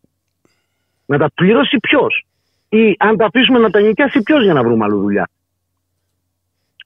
Τα ερωτήματα αυτά πρέπει να απαντηθούν. Πώς διασφαλίζονται οι θέσεις εργασίας, πώς διασφαλίζεται η συνέχιση της λειτουργίας της Λάρκο, που το ένα δεν είναι ξεκομμένο από το άλλο. Δεν μπορεί δηλαδή, τι να δεχτούμε, τα προγράμματα ανεργίας που μας προσφέρουν, ότι θα μας πάνε στο Ταμείο Παγκοσμιοποίησης και δεν θα κάνουν το πρόγραμμα ανεργίας. Εργασία θέλουν, όχι επιδόματα. Σωστό. Μόνιμη και σταθερή εργασία. Με αξιοπρεπή μισθό για να μπορείς να ζεις αξιοπρεπή. Βέβαια, για να μπορεί να αντισταθμίσει αυτή την ακρίβεια. Γιατί θα πάρουμε πετρέλαιο, πώς να πατήσουμε το κουμπί να διαβάσουμε το φως, αν θα έχουμε και ρεύμα και δεν μας το κόψουν και εντελώς, ας πούμε. Λοιπόν, αυτά. Ναι, πες το. Όχι, θέλω να το κάνουμε και πιο γενικό λίγο, γιατί έχει σημασία αυτό, ότι με το λουκέτο στη Λάρκο δεν είναι ότι είναι ένα λουκέτο απλώς στη Λάρκο. Είναι ότι ερημώνουν ολόκληρες περιοχές που κινούνται γύρω από τη Λάρκο. Έτσι. Βέβαια. Η λοκρίδα. Και επαγγέλματα εννοώ και εργαζόμενοι. Ναι, λοκρίδα. Μα και βέβαια και επαγγέλματα και λέει κανένας, εντάξει μωρέ πόσοι προμηθεύονται? Δεν είναι μόνο οι προμηθευτές. Έχουν ανοίξει μαγαζιά, σούπερ μάρκετ για να καλύπτουν τις ανάγκες των εργαζομένων της Λάρκο. Όλα αυτά έχουν εργαζόμενους αυτοί. Λοιπόν, όλα αυτά είναι αλυσίδα. Όταν πέφτει ο τζίρος κάπου, απολύουν από εκεί. Ακόμα και τα κουρεία θα κλείσουν. Ποιον θα κουρεύουνε? Ναι. Ποιον θα κουρεύουνε? Δεν είναι πόλη που όχι ότι είναι καλύτερη κατάσταση εκεί, ας πούμε, αλλά σε έναν βαθμό. Καταλαβαίνετε, είναι από πολλούς κλάδους η κάθε γειτονιά. Ένας κλάδος είναι αυτό, ξέρουμε να κάνουμε. 3 χρόνια την έχουν γονατίσει όλη την περιοχή. Δεν γονατίσαμε μόνο οι εργαζόμενοι, η περιοχή. Γιατί ο εργαζόμενος το πρώτο πράγμα όταν ενδέχεται περικοπές, τι είναι? Να κάνει περικοπές. Υπάρχουν επαγγέλματα που ζουν μόνο από το εισόδημα των εργαζομένων της ΛΑΡΚΟ. Έχουν γονατίσει 3 χρόνια. Χωρίς ώρα, χωρίς επί. Λοιπόν, η ΛΑΡΚΟ ανήκει στους εργάτες. Λες, σε δήλωσή σου, την έχτισαν εργάτες, την πλήρωσαν εργάτες. Και νομίζω ότι πρέπει να παραμείνει στους εργάτες και να ανοίξει και να τη δουλέψουν οι εργάτες. Κατά την ταπεινή μου άποψη. Δεν ξέρω αν συμφωνήσει αυτό. Έπεσε γραμμή. Παναγιώτη. Έπεσε γραμμή, κυρίες και κύριοι. Να σας πω λοιπόν ότι σε μια δήλωσή του ο Παναγιώτης Πολίτης, ο πρόεδρος του Σωματείου Εργαζομένων ΛΑΡΚΟ Λάριμνας, είπε αυτό ακριβώς, ότι η ΛΑΡΚΟ ανήκει στους εργάτες, την έκτισαν εργάτες και την πλήρωσαν οι εργάτες. Εκμεταλλεύεται τον ορυκτό πλούτο της χώρας μας που ανήκει, όπως και ο ίδιος είπε μας εδώ πέρα, στο λαό, στον εργαζόμενο λαό, και δίνει αντάμωση, ραντεβού για να διασφαλιστεί η λειτουργία της ΛΑΡΚΟ και οι θέσεις των εργαζομένων και η περιουσία της και η μόνιμη δουλειά στις 9 του Νοέμβρη, έτσι που όλοι ξέρουμε ότι είναι η γενική απεργία σε δημόσιο και ιδιωτικό τομέα. Είναι. Έλα Παναγιώτη. Λέω, το άκουσα και απαντούσα. Ό,τι και να κάνουν οι πολιτικές τους, όπου και να την προωθήσουν τη ΛΑΡΚΟ, ο ρηκτός πλούτος αντικειμενικά ανήκει στο λαό. Κανένας δεν είναι ιδιοκτησία τα βουνά και ο ρηκτός πλούτος. Τη ΛΑΡΚΟ τη χτίσαν εργάτες. Από αυτή την άποψη τη χτίσαν και την πληρώσαν. Με το αίμα τους είπαμε, 80 νεκροί. Επαγγελματικές ασθένειες. Αυτό είναι χτίσιμο. Κανονικό. Και με το αίμα τους προπάντως, αλλά και με τα χρήματά τους. Τα θαλασσοδάνεια του Μποδοσάκη τα ξεχρέωσαν μια φορά οι εργάτες στην εκαθάριση του 89. Λειτουργία. Και τους πιστωτές, τους μεγαλοπρομηθευτές. Ανήκει κυριολεκτικά στους εργάτες, όπου και να την περπατήσουν. Προωθούν πολιτικές ξανά ιδιωτικοποίηση. Εδώ θα μας βρουν οι επενδυτές τους. Εδώ μας βρήκε ο Μποδοσάκης, εδώ μας άφησε, εδώ μας βρήκαν οι κυβερνήσεις, εδώ μας αφήνουν, εδώ θα μας βρουν οι επενδυτές και ενδεχομένως κάποια στιγμή να αλλάξει ριζικά αυτή η κατάσταση και να πάνε όλοι τους αυτοί που έρχονται και φεύγουν και υφαρπάζουν με το αίμα και τον υδρότα μας τον πλούτο και την υπεραξία της εργασίας μας, να πάνε μια γεγαλή στα τσακίδια. Εμάς εδώ θα μας βγουν, δεν έχουμε που να πάμε. Ο αγώνας συνεχίζεται. Η 9 Νοεμβρή θεωρούμε ότι πρέπει και μπορεί και έχει προϋποθέσεις και δημιουργούνται προϋποθέσεις καθημερινά να είναι αφετηρία ενιαίων συντονισμένων αγώνων όλων των εργαζομένων. Ενάντια στην ακρίβεια, για μισθούς αξιοπρέπειας, για υπηρεσίες και παροχές που να μπορούμε να καλύψουμε τις ανάγκες μας. Και μιας και να το αναφέρεις, μου επιτρέπεις. Καλή αντάμωση. Και μιας και το αναφέρεις, υπάρχει και πρόσφατο παράδειγμα, έτσι, με τον Πειραιά, όπου διαφορετικά σωματεία, διαφορετική κλάδη, έκανε μια πάρα πολύ επιτυχημένη απεργία. Και έκρουσαν τα πάντα.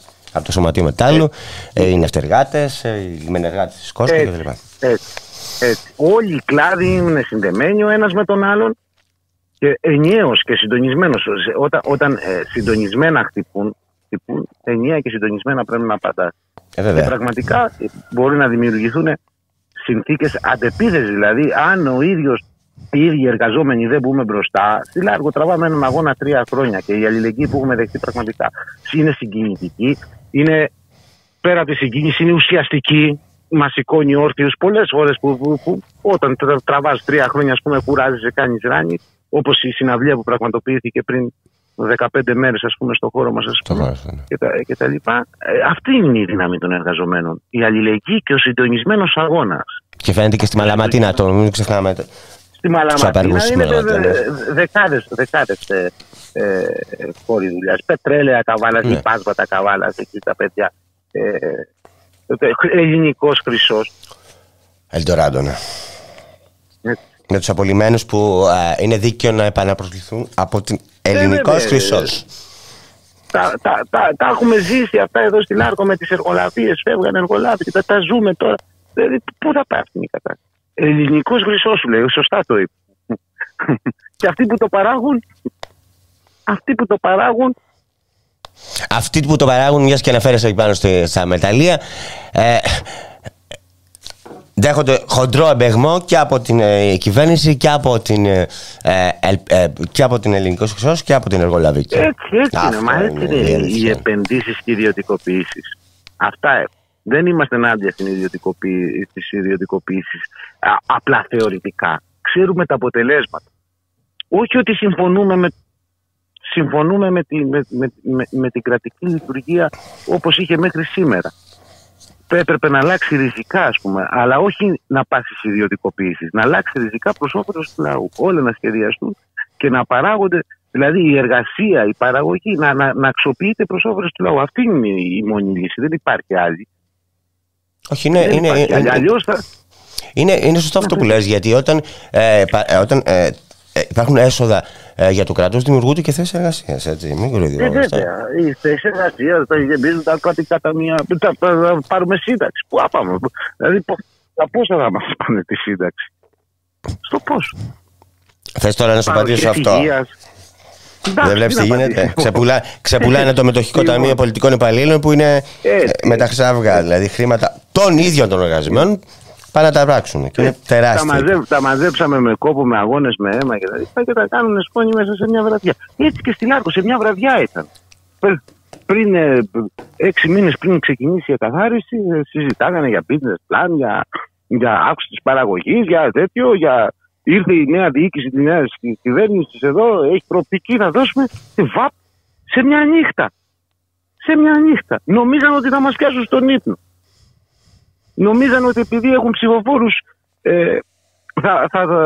ότι θα συμφωνήσουν οι εργάτες, επειδή μπορεί να τους έχουν ψηφίσει, ότι θα συμφωνήσουν οι εργάτες στο έγκλημα. Τι πατήσουν. Και δεν έχουν δει τίποτα ακόμα. Τη τελευταία μας λέξη δεν την έχουμε. Και θα την πούμε όλοι μαζί 9 του Νοέμβρη. Εντάξει. 9 του Νοέμβρη είναι ένας σταθμός. Έχει συνέχεια. Σε ευχαριστώ πολύ. Χαιρετώ. Και εγώ σε ευχαριστώ. Να είσαι καλά. Χαιρετώ. Να είσαι καλά.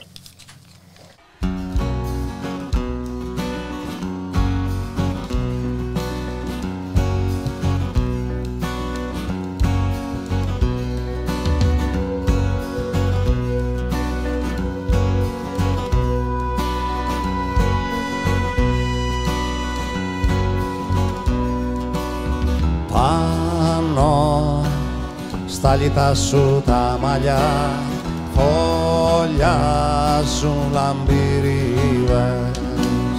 Πάνω στα λιτά μαλλιά, αχ την αγάπη μου είδες το γέλιο του ουρανού, του γερακιού τώρα. Στο πρώτο πέταγμα της αφορμής στο άνθος. Πάνω στα λιτά σου τα μαλλιά φωλιάζουν λαμπυρίδες. Πάνω στα λιτά μαλλιά, αχ την αγάπη μου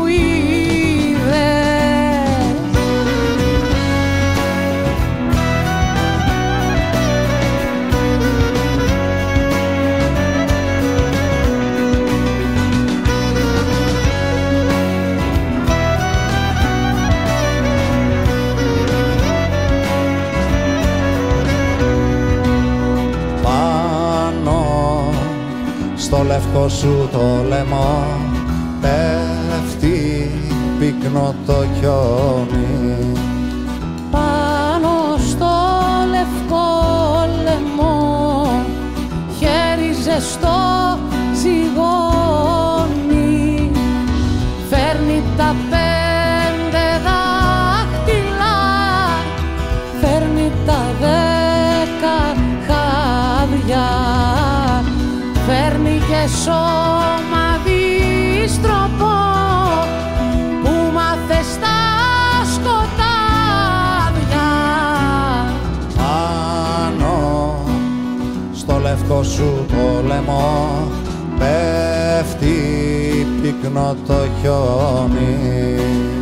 Πάνω στο λευκό λαιμό χέρι ζεστό ζυγώνει.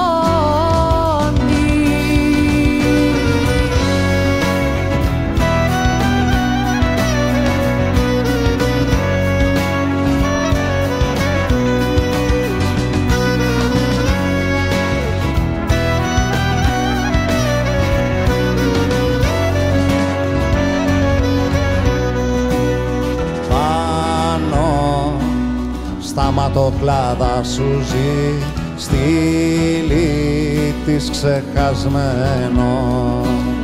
Πάνω σταματοκλάδα εσύ ανεβασμένος, παίζεις λαούτο με φτερό κι εγώ τα μάτια κλείνω, γλίστρασα από τα βλέφαρα και στην καρδιά σ' αφήνω.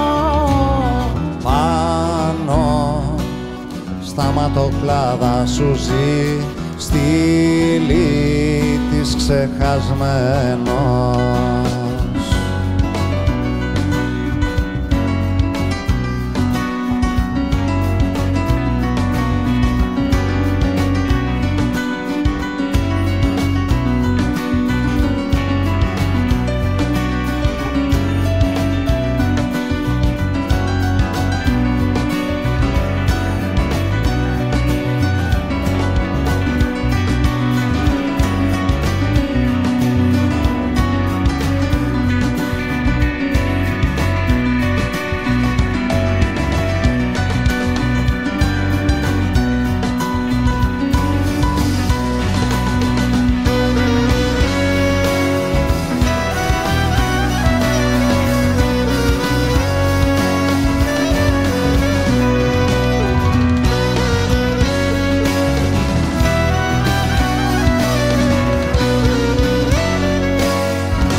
Επιστροφή, κυρίες και κύριοι, στην εκπομπή Το Στίγμα της Μέρας με τον Γιώργη Χρήστου, στην παραγωγή της εκπομπής Γιάννα Αθανασίου, στη ρύθμιση του ήχου ο Γιώργος Νομικός. Και πάμε στα Τρίκαλα και στην εκδήλωση που πραγματοποιεί η Ένωση Υπαλλήλων ΟΑΕΔ Κεντρικής Ελλάδας για την ανεργία. Για την ανεργία στην Θεσσαλία, η οποία τι μαστίζει κυριολεκτικά. Η εκδήλωση είναι σήμερα στις 7 το βράδυ στην αίθουσα του Δημοτικού Συμβουλίου του Δήμου Τρικαίων. Θα μιλήσει η Δώρα Ισταθοπούλου, που είναι κοινωνική επιστήμονας, συνδικαλίστρια του Υπουργείου Εργασίας με την Εργατική Συλλογικότητα Αντίλογος, και συντονιστής θα είναι ο Γιώργος Μπαζιάννας, ο αντιπρόεδρος της Ομοσπονδίας Υπαλλήλων ΟΑΕΔ και πρόεδρος της Ένωσης Υπαλλήλων ΟΑΕΔ Κεντρικής Ελλάδας, που βρίσκεται στην άλλη άκρη της τηλεφωνικής γραμμής. Γεια σου, Γιώργο. Καλησπέρα σας. Καλά είστε? Μια χαρά. Λοιπόν, ας ξεκινήσουμε από το στόχο της εκδήλωσης. Ναι, ο στόχος είναι, όπως ακριβώς φαίνεται και από τον τίτλο, οι μέρες ανεργίας. Είναι οι μέρες ανεργίας, δεν είναι οι μέρες χαράς και δεν είναι και οι μέρες καριέρας. Ο στόχος της σημερινής εκδήλωσης είναι να τοποθετήσει το φαινόμενο της ανεργίας, αλλά και της εργασίας όμως, στην πραγματική του διάσταση. Αναλαμβάνουμε το ρόλο εμείς, δηλαδή ένα κάλεσμα δικό μας της Ένωσης, του συλλόγου μας, του σωματείου μας εδώ στη Θεσσαλία, από ένα κάλεσμα στην πόλη των Τρικάλων, να συμμετέχουν σωματεία, συλλογικότητες, σύλλογοι. Πραγματικά ανταποκρίθηκαν αρκετές παρατάξεις και σωματεία και σύλλογοι και κοινωνικοί χώροι των Τρικάλων και συνδιοργανώνουμε αυτή την εκδήλωση απόψε το απόγευμα στην αίθουσα του Δημοτικού Συμβουλίου. Μου επιτρέψετε να πω, είναι μεταξύ άλλων ο Σύλλογος Εκπαιδευτικών της Περιφερειακής Ενότητας Τρικάλων, το Ενωτικό Κίνημα για την Ανατροπή Γιατρών Τρικάλων, η Αριστερή Πρωτοβουλία Τεχνικών Τρικάλων, η Αγωνιστική Πρωτοβουλία Εργαζομένων Ανέργων των Τρικάλων, οι Αγωνιστικές Κινήσεις Εκπαιδευτικών, η Ταξική Πορεία, ο Αυτοδιαχειριζόμενος Κοινωνικός Χώρος Ροσονέρο, οι Παρεμβάσεις Εκπαιδευτικών, η Αριστερή Πρωτοβουλία για το Εθνικών, η Λέσχη Εργασίας, Αλληλεγγύης και Πολιτισμού κτλ. Και θα ήθελα να προσθέσω ότι είναι και άλλοι, αλλά δυστυχώς λόγω του ότι η εκδήλωσή μας θα έπρεπε να γίνει τώρα, η εκδήλωσή μας δεν γίνεται έτσι επειδή σκεφτήκαμε ότι πρέπει να μιλήσουμε σήμερα για την ανεργία. Πάντα αυτά τα ζητήματα τα οποία αφορούν την κοινωνία γενικώς, πάντα υπάρχει μια αφορμή, ένα ερέθισμα που ξεκινάμε και το κάνουμε αυτό. Αυτή τη φορά η αφορμή για να ξεκινήσουμε να το κάνουμε ήταν η πρόκληση ουσιαστικά της κυβέρνησης, του Υπουργείου Εργασίας και της διοίκησης του οργανισμού του ΟΑΕΔ να δημιουργήσει μια επιπλέον ημέρα καριέρας στα Τρίκαλα. Μια ημέρα καριέρας από αυτές τις οποίες τις άλλες 10 που έχει δημιουργήσει σε όλη την Ελλάδα, οι οποίες δεν έχουν επιφέρει τίποτα, καμία αποτελεσματικότητα, αλλά αυτή τη φορά θέλει να δημιουργήσει ακόμα μία στα Τρίκαλα, σε μια περιφέρεια όμως, στην οποία πραγματικά, όπως είπατε και συμφωνώ, μαστίζεται από την ανεργία, τα τελευταία. Θα διαφωνήσω πάντως σε αυτό που λες, που δεν έχει να επιφέρει τίποτα. Πάω στις φωτογραφίες στο διοικητή σας. Τις δημόσιες σχέσεις. Ακριβώς είναι οι δημόσιες σχέσεις. Εγώ θα έλεγα, και επειδή γνωρίζουν πρόσωπα και πράγματα, και ο ρόλος των συνδικάτων, έτσι έχω και έναν θεσμικό ρόλο. Ο ρόλος των συνδικάτων και των εκπροσώπων είναι να λέει τα πράγματα με την αλήθεια. Δεν είναι οι μέρες καριέρας για τους ανέργους, είναι οι μέρες καριέρας για αυτούς που τις διοργανώνουν. Είναι η μέρα καριέρας για τον κύριο πρωτοψάλτη, τον διοικητικό οργανισμού, για να αυτοπροβληθεί, προβάλλοντας σαν επιτυχία το πόσο μεγαλύτερη ουρά θα είναι των ανέργων στα Τρίκαλα, στο ξενοδοχείο που θα πάει. Μιλάμε για τον τύπο, έτσι, που είπε ναι στο ποινολόγιο των ανέργων στη ΔΥΠΑ, έτσι λέμε πια, για τον τύπο που έδωσε 1.000 ευρουλάκια αύξηση στον εαυτό του. Έτσι, γι' αυτό τον τύπο μιλάμε. Άρα τα πράγματα είναι πρωτοφανή, είναι άγρια για τον κόσμο της εργασίας και είναι και πάρα πολύ δύσκολα για τον κόσμο της ανεργίας. Να σας πω μερικά στοιχεία για τη Θεσσαλία. Η Θεσσαλία πριν από 2 χρόνια είχε πληγεί από μια φοβερή καταστροφή στην Καρδίτσα. Τον Ιαννό είχε πλημμυρίσει όλη η πόλη. Όλη η υποδομή της χώρας, της πόλης και του νομού καταστράφηκε εντελώς. Είχαμε επιπλέον μια καταστροφή στην Ελασσόνα με τους σεισμούς. Ο σύλλογος μας είχε προτείνει τον οργανισμό να φτιάξει, να δημιουργήσει προγράμματα απασχόλησης τα οποία θα ήταν εξειδικευμένα για τις συγκεκριμένες επιχειρήσεις που πλήγησαν, αλλά και για τους ανέργους που μείναν χωρίς δουλειά. Δυστυχώς ο οργανισμός δεν έκανε τίποτα σε όλο αυτό. Η περιφέρεια της Ιταλίας δεν είναι μια μικρή περιφέρεια στην άκρη κάπου της Ελλάδας, η οποία έχει τα δικά της προβλήματα. Είναι ακριβώς στο κέντρο της χώρας. Και δυστυχώς είναι η δεύτερη σε ανεργία περιφέρεια της χώρας. Σε ποσοστά. Νομίζω μετά τη Δυτική Μακεδονία πρέπει να είναι.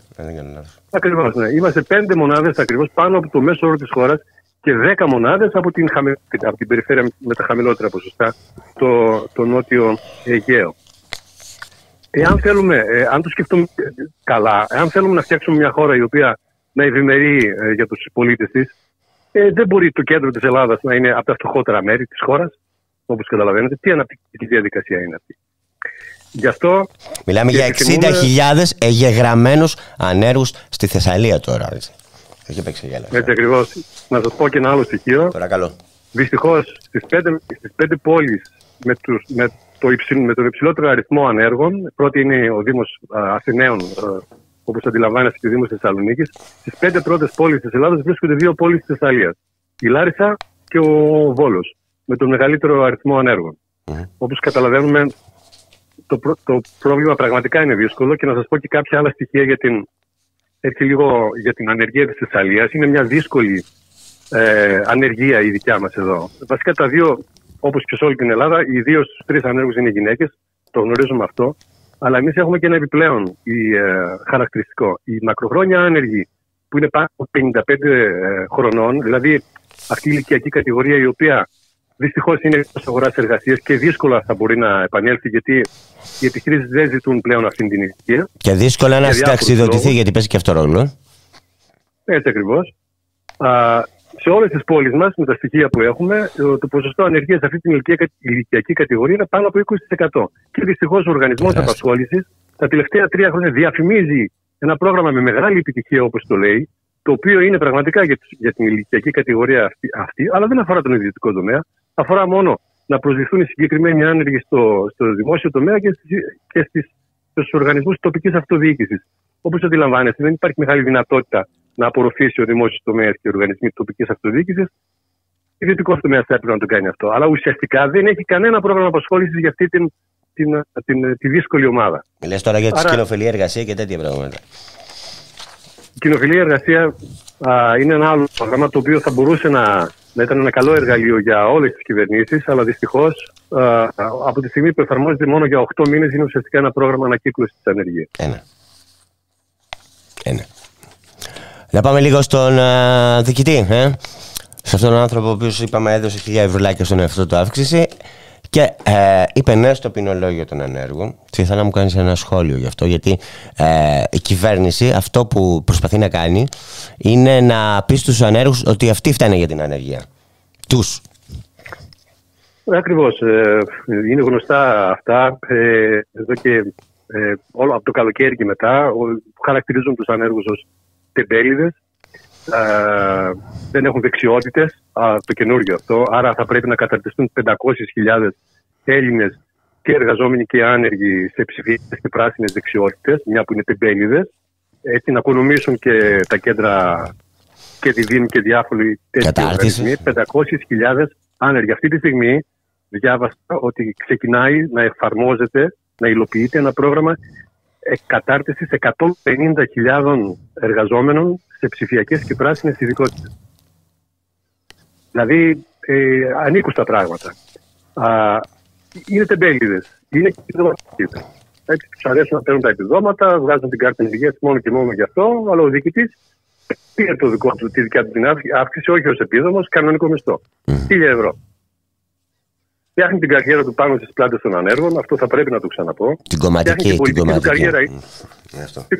Ίσως και την πολιτική, αυτό είναι δικό του θέμα. Αλλά δεν είναι έντιμο η αγωνία των ανέργων να φωτογραφίζεται συνεχώς σαν μοντέλο προσπόλησης σε πολυτελική ξενοδοχεία. Με φόντο πάντα από πίσω τον ακριβοπληρωμένο διοικητή του οργανισμού. Ένας διοικητής ο οποίος εκμεταλλεύεται την κρατική του θέση. Και από ό,τι ξέρω δεν είναι και ο δημοκρατικότερος. Ξέρω ότι κάνει πολύ bullying στους εργαζομένους στον οργανισμό.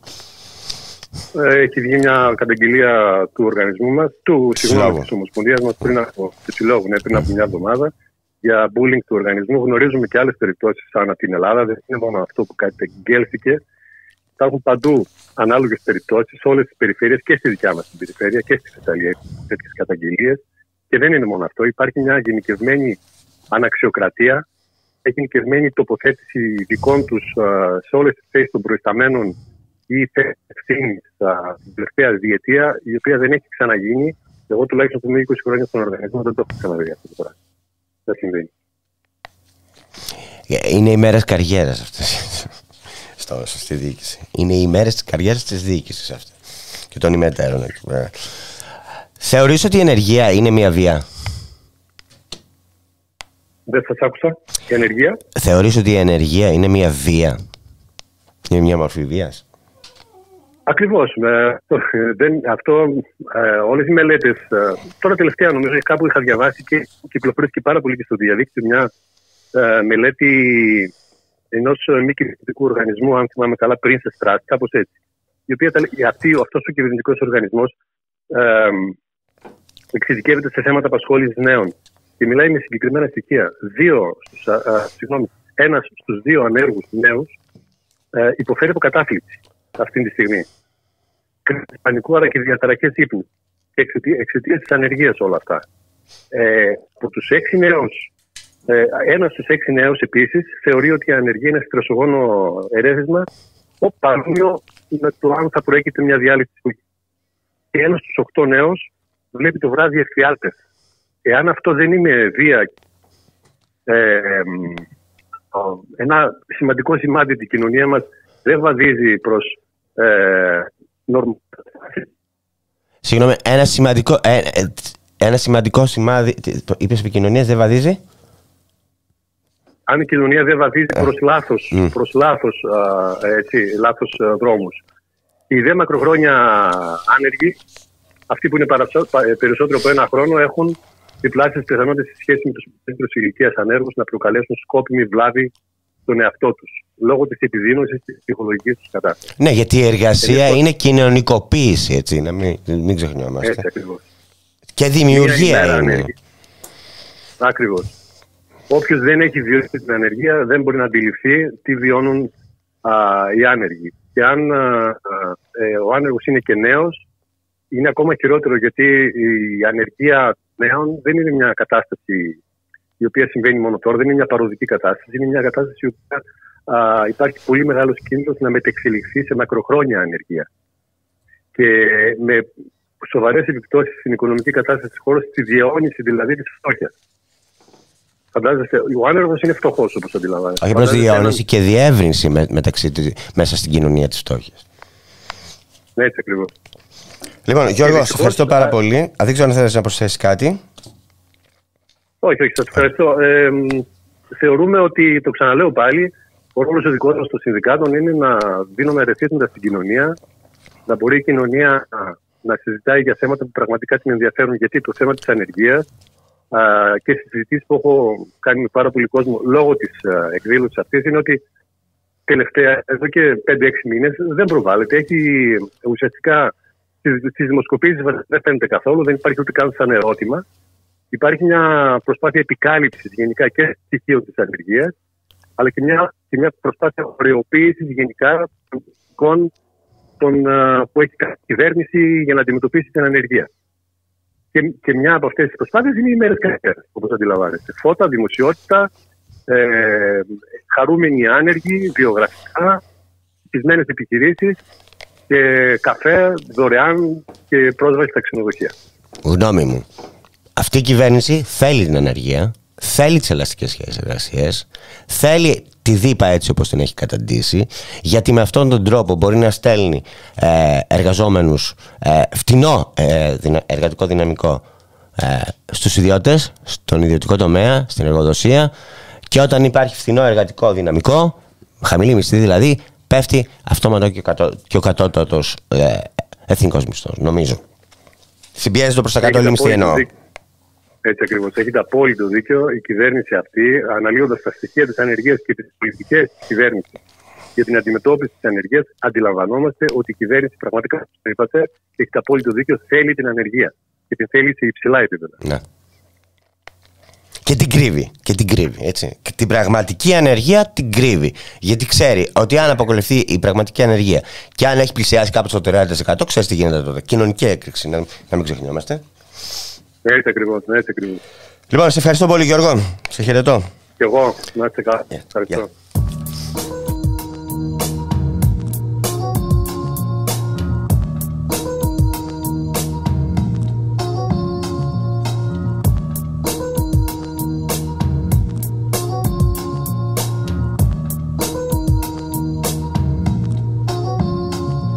Γεννήθηκα στο ραντεβού της νύχτας με τη μέρα. Μια ζεστή αυγουστιάτικη Δευτέρα. Τα όνειρα ήταν λίγα, τα λόγια ήταν πολλά. Κι όλοι νιώθανε καλά που το είδος θα κρατήσει και το γλέντι θα αρχίσει. Τσάμπα της μάνας μου το δάκρυ είχε κυλήσει. Η αγωνία της, ο πόνος, η λαχτάρα. Μαζί με τις ευχές και μια κατάρα που άκουσε το άστρο μου και κρύφτηκε στο φως. Και από τότε είμαι τόσο μοναχός και τα γέλια δεν κρατάνε. Και οι υποσχέσεις δεν μετράνε. Και αυτοί που σ' αγαπάνε βλέπεις εύκολα ξεχνάνε. Και φοβούνται να σταθούν κοντά στο χρόνο. Κι απ' αγάπη δεν μοιράζονται τον πόνο. Βλέπεις τ' άστρο το δικό τους φωτίζει εκεί ψηλά. Και έτσι όλα πάνε καλά. Ακού μάνα, για όλους έχει ο Θεός. Κι ίσως το δικό μου άστρο να είναι κάπου εκεί στο φως. Ακού μάνα, για όλους έχει ο Θεός. Και μας χωράει ο ουρανός. Ακού μάνα, για όλους έχει ο Θεός. Κι ίσως το δικό μου άστρο να είναι κάπου εκεί στο φως. Ακού μάνα, για όλους έχει ο Θεός. Και μας χωράει ο ουρανός.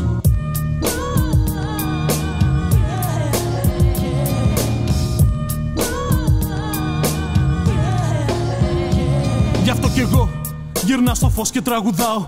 Έπαψα τις μέρες που περνάν πια να μετράω. Μαζεύω τα κομμάτια μου και δεν ελπίζω σε εκείνα που με θέλουν πάντα πίσω να γυρίζω. Σφίγγω τα δόντια μου και έχω παρηγοριά μου. Μόνο το όνειρό μου κι ως άντεξει η καρδιά μου θα με δω. Και καλά να το θυμάστε.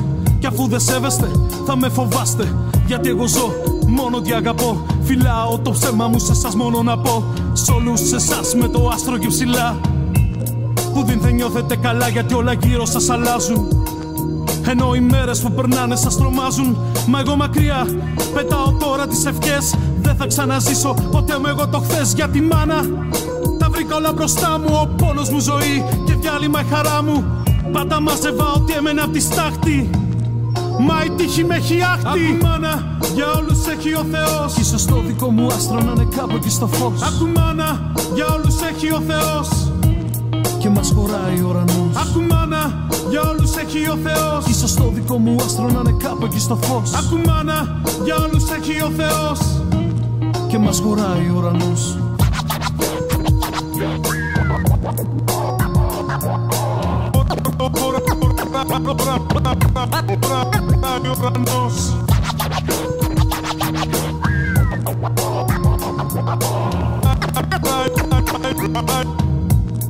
Μας χωράει ο ουρανός. Ακού μάνα, για όλους έχει ο Θεός. Κι ίσως το δικό μου άστρο να είναι κάπου εκεί στο φως. Ακού μάνα, για όλους έχει ο Θεός. και μας χωράει ο ουρανός. Ακουμάνα, για όλους έχει ο Θεός. Ίσως το δικό μου άστρο να είναι κάπου εκεί στο φως. Ακουμάνα, για όλους έχει ο Θεός και μας χωράει ο ουρανός.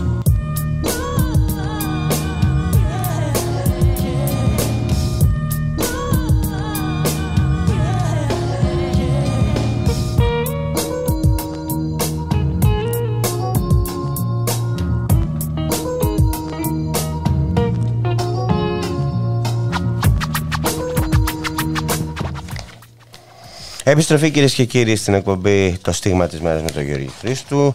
Στην παραγωγή της εκπομπής η Γιάννα Θανασίου. Στη ρύθμιση του ήχου ο Γιώργος Ραμικός. Και να περάσουμε στο τελευταίο θέμα της εκπομπής που αφορά στο νομοσχέδιο του Πλεύρη, της Γκάγκα, για τη δευτεροβάθμια υγεία.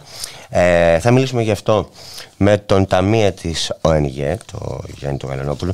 Να του ζητήσω κατά πρώτον συγγνώμη για την καθυστέρηση, Γιάννη. Σου είχα πει ότι θα σε πάρω λίγο νωρίτερα. Συγγνώμη, σου ζητώ συγγνώμη. Καλησπέρα σας, κανένα πρόβλημα. Λοιπόν, έχουμε ένα νομοσχέδιο. Πού πρέπει να πάει, στον Κάλαθα των Αχρήστων, στη Βουλή, πού? Κοιτάξτε, η κυβέρνηση έχει εισαγάγει στη διαβούλευση αυτό το νομοσχέδιο για να ακούσει τις απόψεις των εμπλεκομένων φορέων. Εμείς εξ αρχής το είπαμε και το επαναλαμβάνω και εγώ εξ ονόματος της Ομοσπονδίας ότι αυτό το νομοσχέδιο δεν επιδέχεται καμία συζήτηση, καμία βελτίωση. Είναι από την αρχή μέχρι το τέλος ένα αντιδραστικό τερατούργημα το οποίο πρέπει να πάει στα σκουπίδια. Γιατί, θα σας πω και λεπτομέρειες, αλλά η γενική εικόνα και το γενικό συμπέρασμα που πρέπει να έχει ο κόσμος στο νου του είναι ότι αυτό το νομοσχέδιο κάνει πια το δημόσιο νοσοκομείο απρόσιτο, το κάνει δύσκολα προσβάσιμο απέναντι στους ασθενείς οι οποίοι έχουν δικαίωμα για δωρεάν υπηρεσίες υγείας. Όποιος δεν έχει λεφτά. Και πληρώνουν έτσι, πληρώνουν μέσω της φορολογίας γι' αυτό. Πληρώνουν μέσω από τη φορολογία, αλλά ακόμα και αν δεν πληρώνει κάποιος μέσω της φορολογίας, γιατί μπορεί να είναι άνεργος, για οποιοδήποτε λόγο, έχει δικαίωμα, γιατί η υγεία είναι κοινωνικό αγαθό, δεν είναι εμπόρευμα. Έχω λεφτά σήμερα, το αγοράζω, δεν έχω, δεν αγοράζω. Όλος ο κόσμος έχει δικαίωμα να έχει πρόσβαση υπηρεσίες υγείας. Τώρα αυτό το πράγμα θα γίνει ακόμα πιο δυσπρόσιτο. Και βεβαίως μπορώ να σας πω και λεπτομερώς τι περιέχει, αλλά η κύρια, η γενική ιδέα και το γενικό συμπέρασμα είναι αυτό. Δυσκολεύει πάρα πολύ η κατάσταση για όλο τον κόσμο που θα χρειαστεί γιατρό και νοσοκομείο. Νομίζω ότι αυτό το νομοσχέδιο λειτουργεί συμπληρωματικά και με το λεγόμενο προσωπικό γιατρό, που ουσιαστικά ο προσωπικός γιατρός είναι ένας κόφτης όλων μας προς την πρόσβαση στη δημόσια υγεία. Ναι, δεν θα διαφωνήσω. Εντάξει, βεβαίως δεν τα έχουν. Εντάσσονται, είναι διαφορετικά νομοσχέδια. Όχι, αλλά θέλω να πω ότι είναι αλληλένδετα. Είναι το ίδιο πάζλ, ας πούμε. Είναι κομμάτι του ίδιου πάζλ. Κοιτάξτε, το ερώτημα που πρέπει να μας απαντήσει είναι η κυβέρνηση. Εάν ο γιατρός, ο προσωπικός που βλέπει έναν ασθενή και τον παραπέμπει να πάει στο δημόσιο νοσοκομείο για να κάνει μια χειρουργική επέμβαση, να υποβληθεί σε κάποιες εξετάσεις, με ποιο τρόπο θα εξασφαλίζεται αυτό? Γιατί τώρα πια, κοιτάξτε, έχουμε ένα σύστημα το οποίο είναι τελείως υδροκέφαλο, δηλαδή δεν μπορεί να διεκπεραιώσει βασικά πράγματα, λόγω χρονίων αδυναμιών, υποχρηματοδότηση, υποστελέχωσης. Είναι γνωστά αυτά. Έχουμε τεράστιες λίστες αναμονής στα χειρουργεία. Και τώρα, ως εκ θαύματος, λέει η κυβέρνηση ότι αν, ας πούμε, εγώ που είμαι χειρουργός ορθοπαιδικός, το απόγευμα πηγαίνω και κάνω ιδιωτικά χειρουργία σε μια ιδιωτική κλινική, ότι θα λύσω το πρόβλημα. Θα λύσω το πρόβλημα ίσως της τσέπης μου, εις βάρος βέβαια της ψυχικής και σωματικής μου υγείας, γιατί θα κάνω μόνο αυτό, και θα λύσω, ίσως θα αποσυμφορήσω λίγο και την λίστα του νοσοκομείου. Ο ασθενής που πρέπει να πληρώσει όμως για να κάνει ένα χειρουργείο, ποιο πρόβλημα ακριβώς λύνει? Αν ο ασθενής ήθελε να πληρώσει, ήξερε να βρει το δρόμο. Δεν έψαχνε να βρει εμένα, να το πω έτσι, σε ιδιωτικό επάγγελμα, γιατί με αγαπάει και με ξέρει στο δημόσιο. Ένας ασθενής που θέλει να πάει στον ιδιωτικό τομέα και έχει χρήματα, το βρίσκει το δρόμο. Έχεις μπει τώρα στην ουσία του νομοσχέδιου. Που δεν έχουν όμως. Έχεις μπει στην ουσία του νομοσχέδιου. Αυτή είναι η ουσία. Δηλαδή το τσάκισμα των εργασιακών σχέσεων, της μόνιμης και σταθερής και αποκλειστικής απασχόλησης των γιατρών, είτε μέσω της δυνατότητας ιδιωτικού έργου, είτε μέσω της μερικής απασχόλησης και των συμβάσεων για 3 αντί για 5 ημέρες και πάει λέγοντας, εκεί πέρα ακριβώς στοχεύει. Δηλαδή να πετάξει ένα τυράκι και να παραμυθιάσει κάποιους γιατρούς ότι εντάξει, λεφτά δεν σας δίνουμε, παρόλο που οι αποφάσεις των δικαστηρίων λένε ότι πρέπει να σας επιστρέψουμε και να σας αναπροσαρμόσουμε τους μισθούς, αλλά δεν σας δίνουμε. Και αν θέλετε να βγάλετε μεροκάματο, τρέχετε να το βγάλετε μόνοι σας. Βγείτε στον ανταγωνισμό και ψάχτε για πελατεία. Και σας λέω ευθαρσώς ότι αν εγώ έχω τη δυνατότητα ως γιατρός έναν άνθρωπο που έρχεται το πρωί στο νοσοκομείο να τον πάω το απόγευμα και να του πάρω ένα χιλιάρικο, σχηματικά είναι τα ποσά, θα προτιμήσω να τον σπρώξω στην απογευματινή λειτουργία και στο ιδιωτικό επάγγελμα και όχι να κάνω τη δουλειά μου σωστά. Άρα με μαθηματική ακρίβεια δεν έχει να ωφεληθεί κανένας ασθενής από αυτές τις διαδικασίες 100%. Και δεν έχει να εμφανιστεί και το ίδιο το σύστημα, γιατί προσλήψεις δεν γίνονται, αυξήσεις μισθών δεν υπάρχουν, συνεχίζεται η υποχρεωματοδότηση στην υγεία, είναι διαρκώς μειούμενη, έτσι, μην το ξεχνάμε. Βεβαίως, αυτό είναι αλήθεια. Έχουμε μια κατάσταση η οποία συνεχώς επιδεινώνεται. Και η χρηματοδότηση κάθε χρόνο είναι μειωμένη. Αλλά έχετε και πολλά χειροκροτήματα, έτσι, ακόμα τα ακούω. Και δεν τρώγονται αυτά δυστυχώς ή ευτυχώς, ούτε λύνουν το πρόβλημα. Έτσι, δηλαδή, όσο και να χειροκροτήσουμε, δεν πολλαπλασιάζονται οι γιατροί, οι νοσηλευτές που λείπουν από το σύστημα. Έτσι, ούτε αυξάνονται οι μισθοί, ούτε εναρμονίζεται το κράτος καν με τις αποφάσεις που έχουν βγάλει τα ίδια τα δικαστήρια. Δηλαδή, Συμβούλιο της Επικρατείας και Άριος Πάγος. Ξέρετε ότι έχουν κρίνει αντισυνταγματικές τις περικοπές. Έτσι, και ακόμα δεν έχουμε πάρει τίποτα. Άρα λοιπόν, εδώ μιλάμε για μια μεγάλη κοροϊδία. Έτσι, ενώ για άλλους σκοπούς υπάρχουν χρήματα, για να εξοπλίζεται η χώρα μας, ας πούμε, σε ό,τι αφορά τους πολεμικούς εξοπλισμούς και τη συμμετοχή της στο ΝΑΤΟ, υπάρχουν πάρα πολλά χρήματα. Για να στέλνουμε όπλα στην Ουκρανία, ας πούμε, στον υπερελιστικό πόλεμο που διεξάγεται αυτή τη στιγμή, υπάρχουν λεφτά. Για να πληρωθούν οι γιατροί, δεν υπάρχουν λεφτά. Όχι μόνο οι γιατροί, και άλλοι εργαζόμενοι. Θα με επιτρέψει, για να πάρουμε και μπάτσους έχουμε λεφτά, για να πάρουμε και παπάδες έχουμε λεφτά. Για πολλά πράγματα υπάρχουν χρήματα, εκτός από εκεί που πραγματικά χρειάζονται, και νομίζω ότι ένας τομέας που χρειάζονται πραγματικά χρήματα και γενναία χρηματοδότηση δεν είναι μόνο η μισθή μας, είναι και η ίδια χρηματοδότηση των νοσοκομείων σαν υγειονομικές δομές. Δηλαδή, δεν είναι, μπορεί εγώ να παίρνω καλό μισθό, αλλά αν δεν μπορώ να έχω υλικά, ας πούμε, για να κάνω, ας πούμε, την νοσηλεία μου ή μια χειρουργική πράξη, μια ιατρική πράξη, αυτό δυσκολεύει το έργο μας.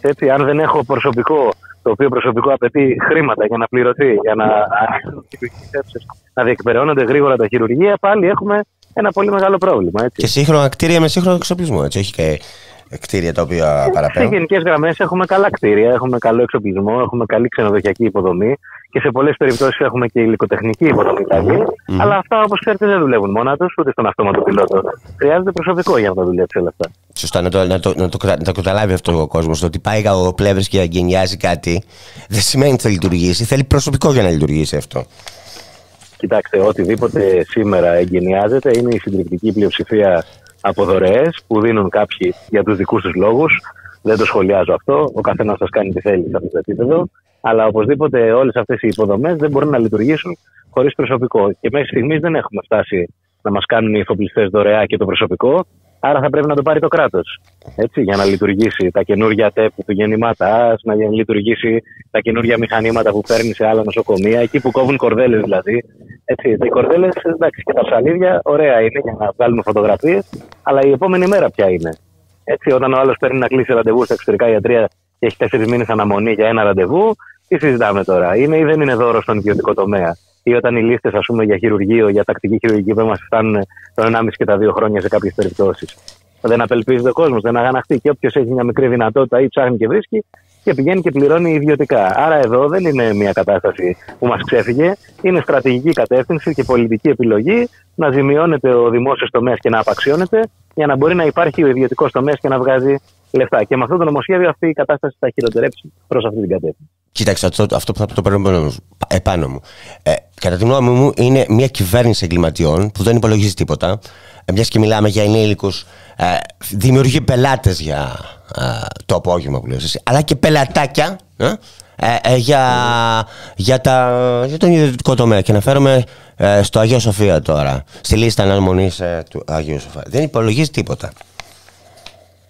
Ναι, κοιτάξτε, η πολιτική αυτή που εφαρμόζεται και σήμερα και παλιότερα, διαχρονικά στο σύστημα υγείας, θα έλεγα, έτσι, ειδικά ας πούμε την τελευταία 15 ετία, είναι μια πολιτική που έχει κοινά χαρακτηριστικά από όλες τις κυβερνήσεις.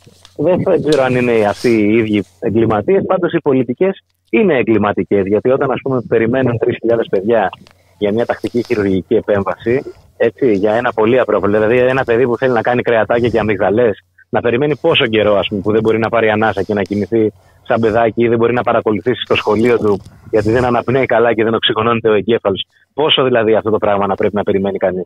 Υπό αυτή την έννοια, αν τις εγκληματικές πολιτικές πρέπει να τις εφαρμόζουν εγκληματίες, πρέπει και εγκληματίες. Αλλά δεν είναι εκεί το ζήτημα, δηλαδή στο χαρακτηρισμό. Το ζήτημα είναι να καταλάβουμε ότι δυστυχώς εδώ έχουμε μια κατάσταση η οποία συνεχίζεται. Όποιος έρχεται πάνω θα κάνει ακόμα χειρότερα τα πράγματα. Έχουν στρατηγική σύμπλευση και η Νέα Δημοκρατία και ο ΣΥΡΙΖΑ πριν και το ΠΑΣΟΚ προηγουμένως. Μαζί ψηφίζουν.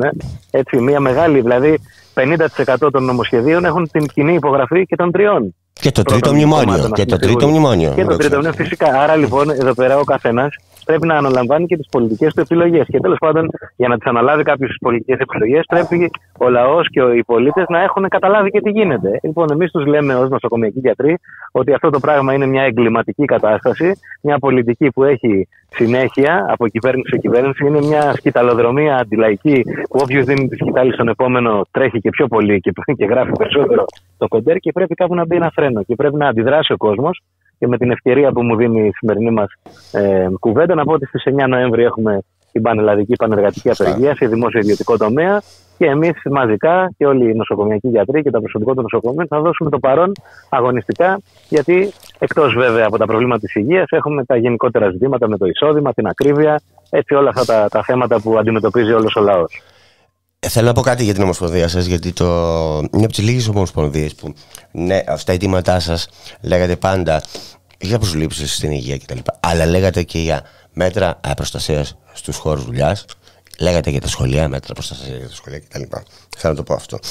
Δεν λέγατε μόνο για την πάρτι σας. Δεν θα μπορούσαμε να κάνουμε αλλιώς, γιατί εμείς αντιλαμβανόμαστε το ρόλο μας ως γιατροί, ειδικά νοσοκομιακοί γιατροί, ως ένα ρόλο ο οποίος δεν είναι συντεχνιακός μονάχα, είναι ρόλος που αφορά όλη την κοινωνία. Είναι κοινωνικός εμείς εκεί δουλεύουμε, κύριε Χρήστο. Ανοίγουμε την πόρτα στο νοσοκομείο και βλέπουμε τους ανθρώπους στα μάτια και όχι στην τσέπη. Μιλώ για τη συντριπτική πλειοψηφία των γιατρών, και μόνο έτσι θα μπορούσαμε να συμπεριφερθούμε και σε αυτή την περίσταση. Σε ευχαριστώ πολύ. Σε ευχαριστώ πάρα πολύ. Και εγώ ευχαριστώ. Σε χαιρετώ. Καλά. Γεια χαρά. Κυρίες και κύριοι, φτάσαμε στο τέλος της σημερινής εκπομπής. Να σας πω ότι στις 7 το απόγευμα στην Πλήφα, στον Κεραμικό, θα γίνει βιβλιοπαρουσίαση το Πρεκαριάτο του Γκάι Στάντι. Θα την κάνει ο Γιάννης Βαρουφάκης, 7 το απόγευμα στην Πλήφα, στο Κεραμικό. Από εμένα, τη Γιάννα Αθανασίου και τον Γιώργο τον Νομικό που ήταν στην ρύθμιση του ήχου, να έχετε ένα καλό απόγευμα.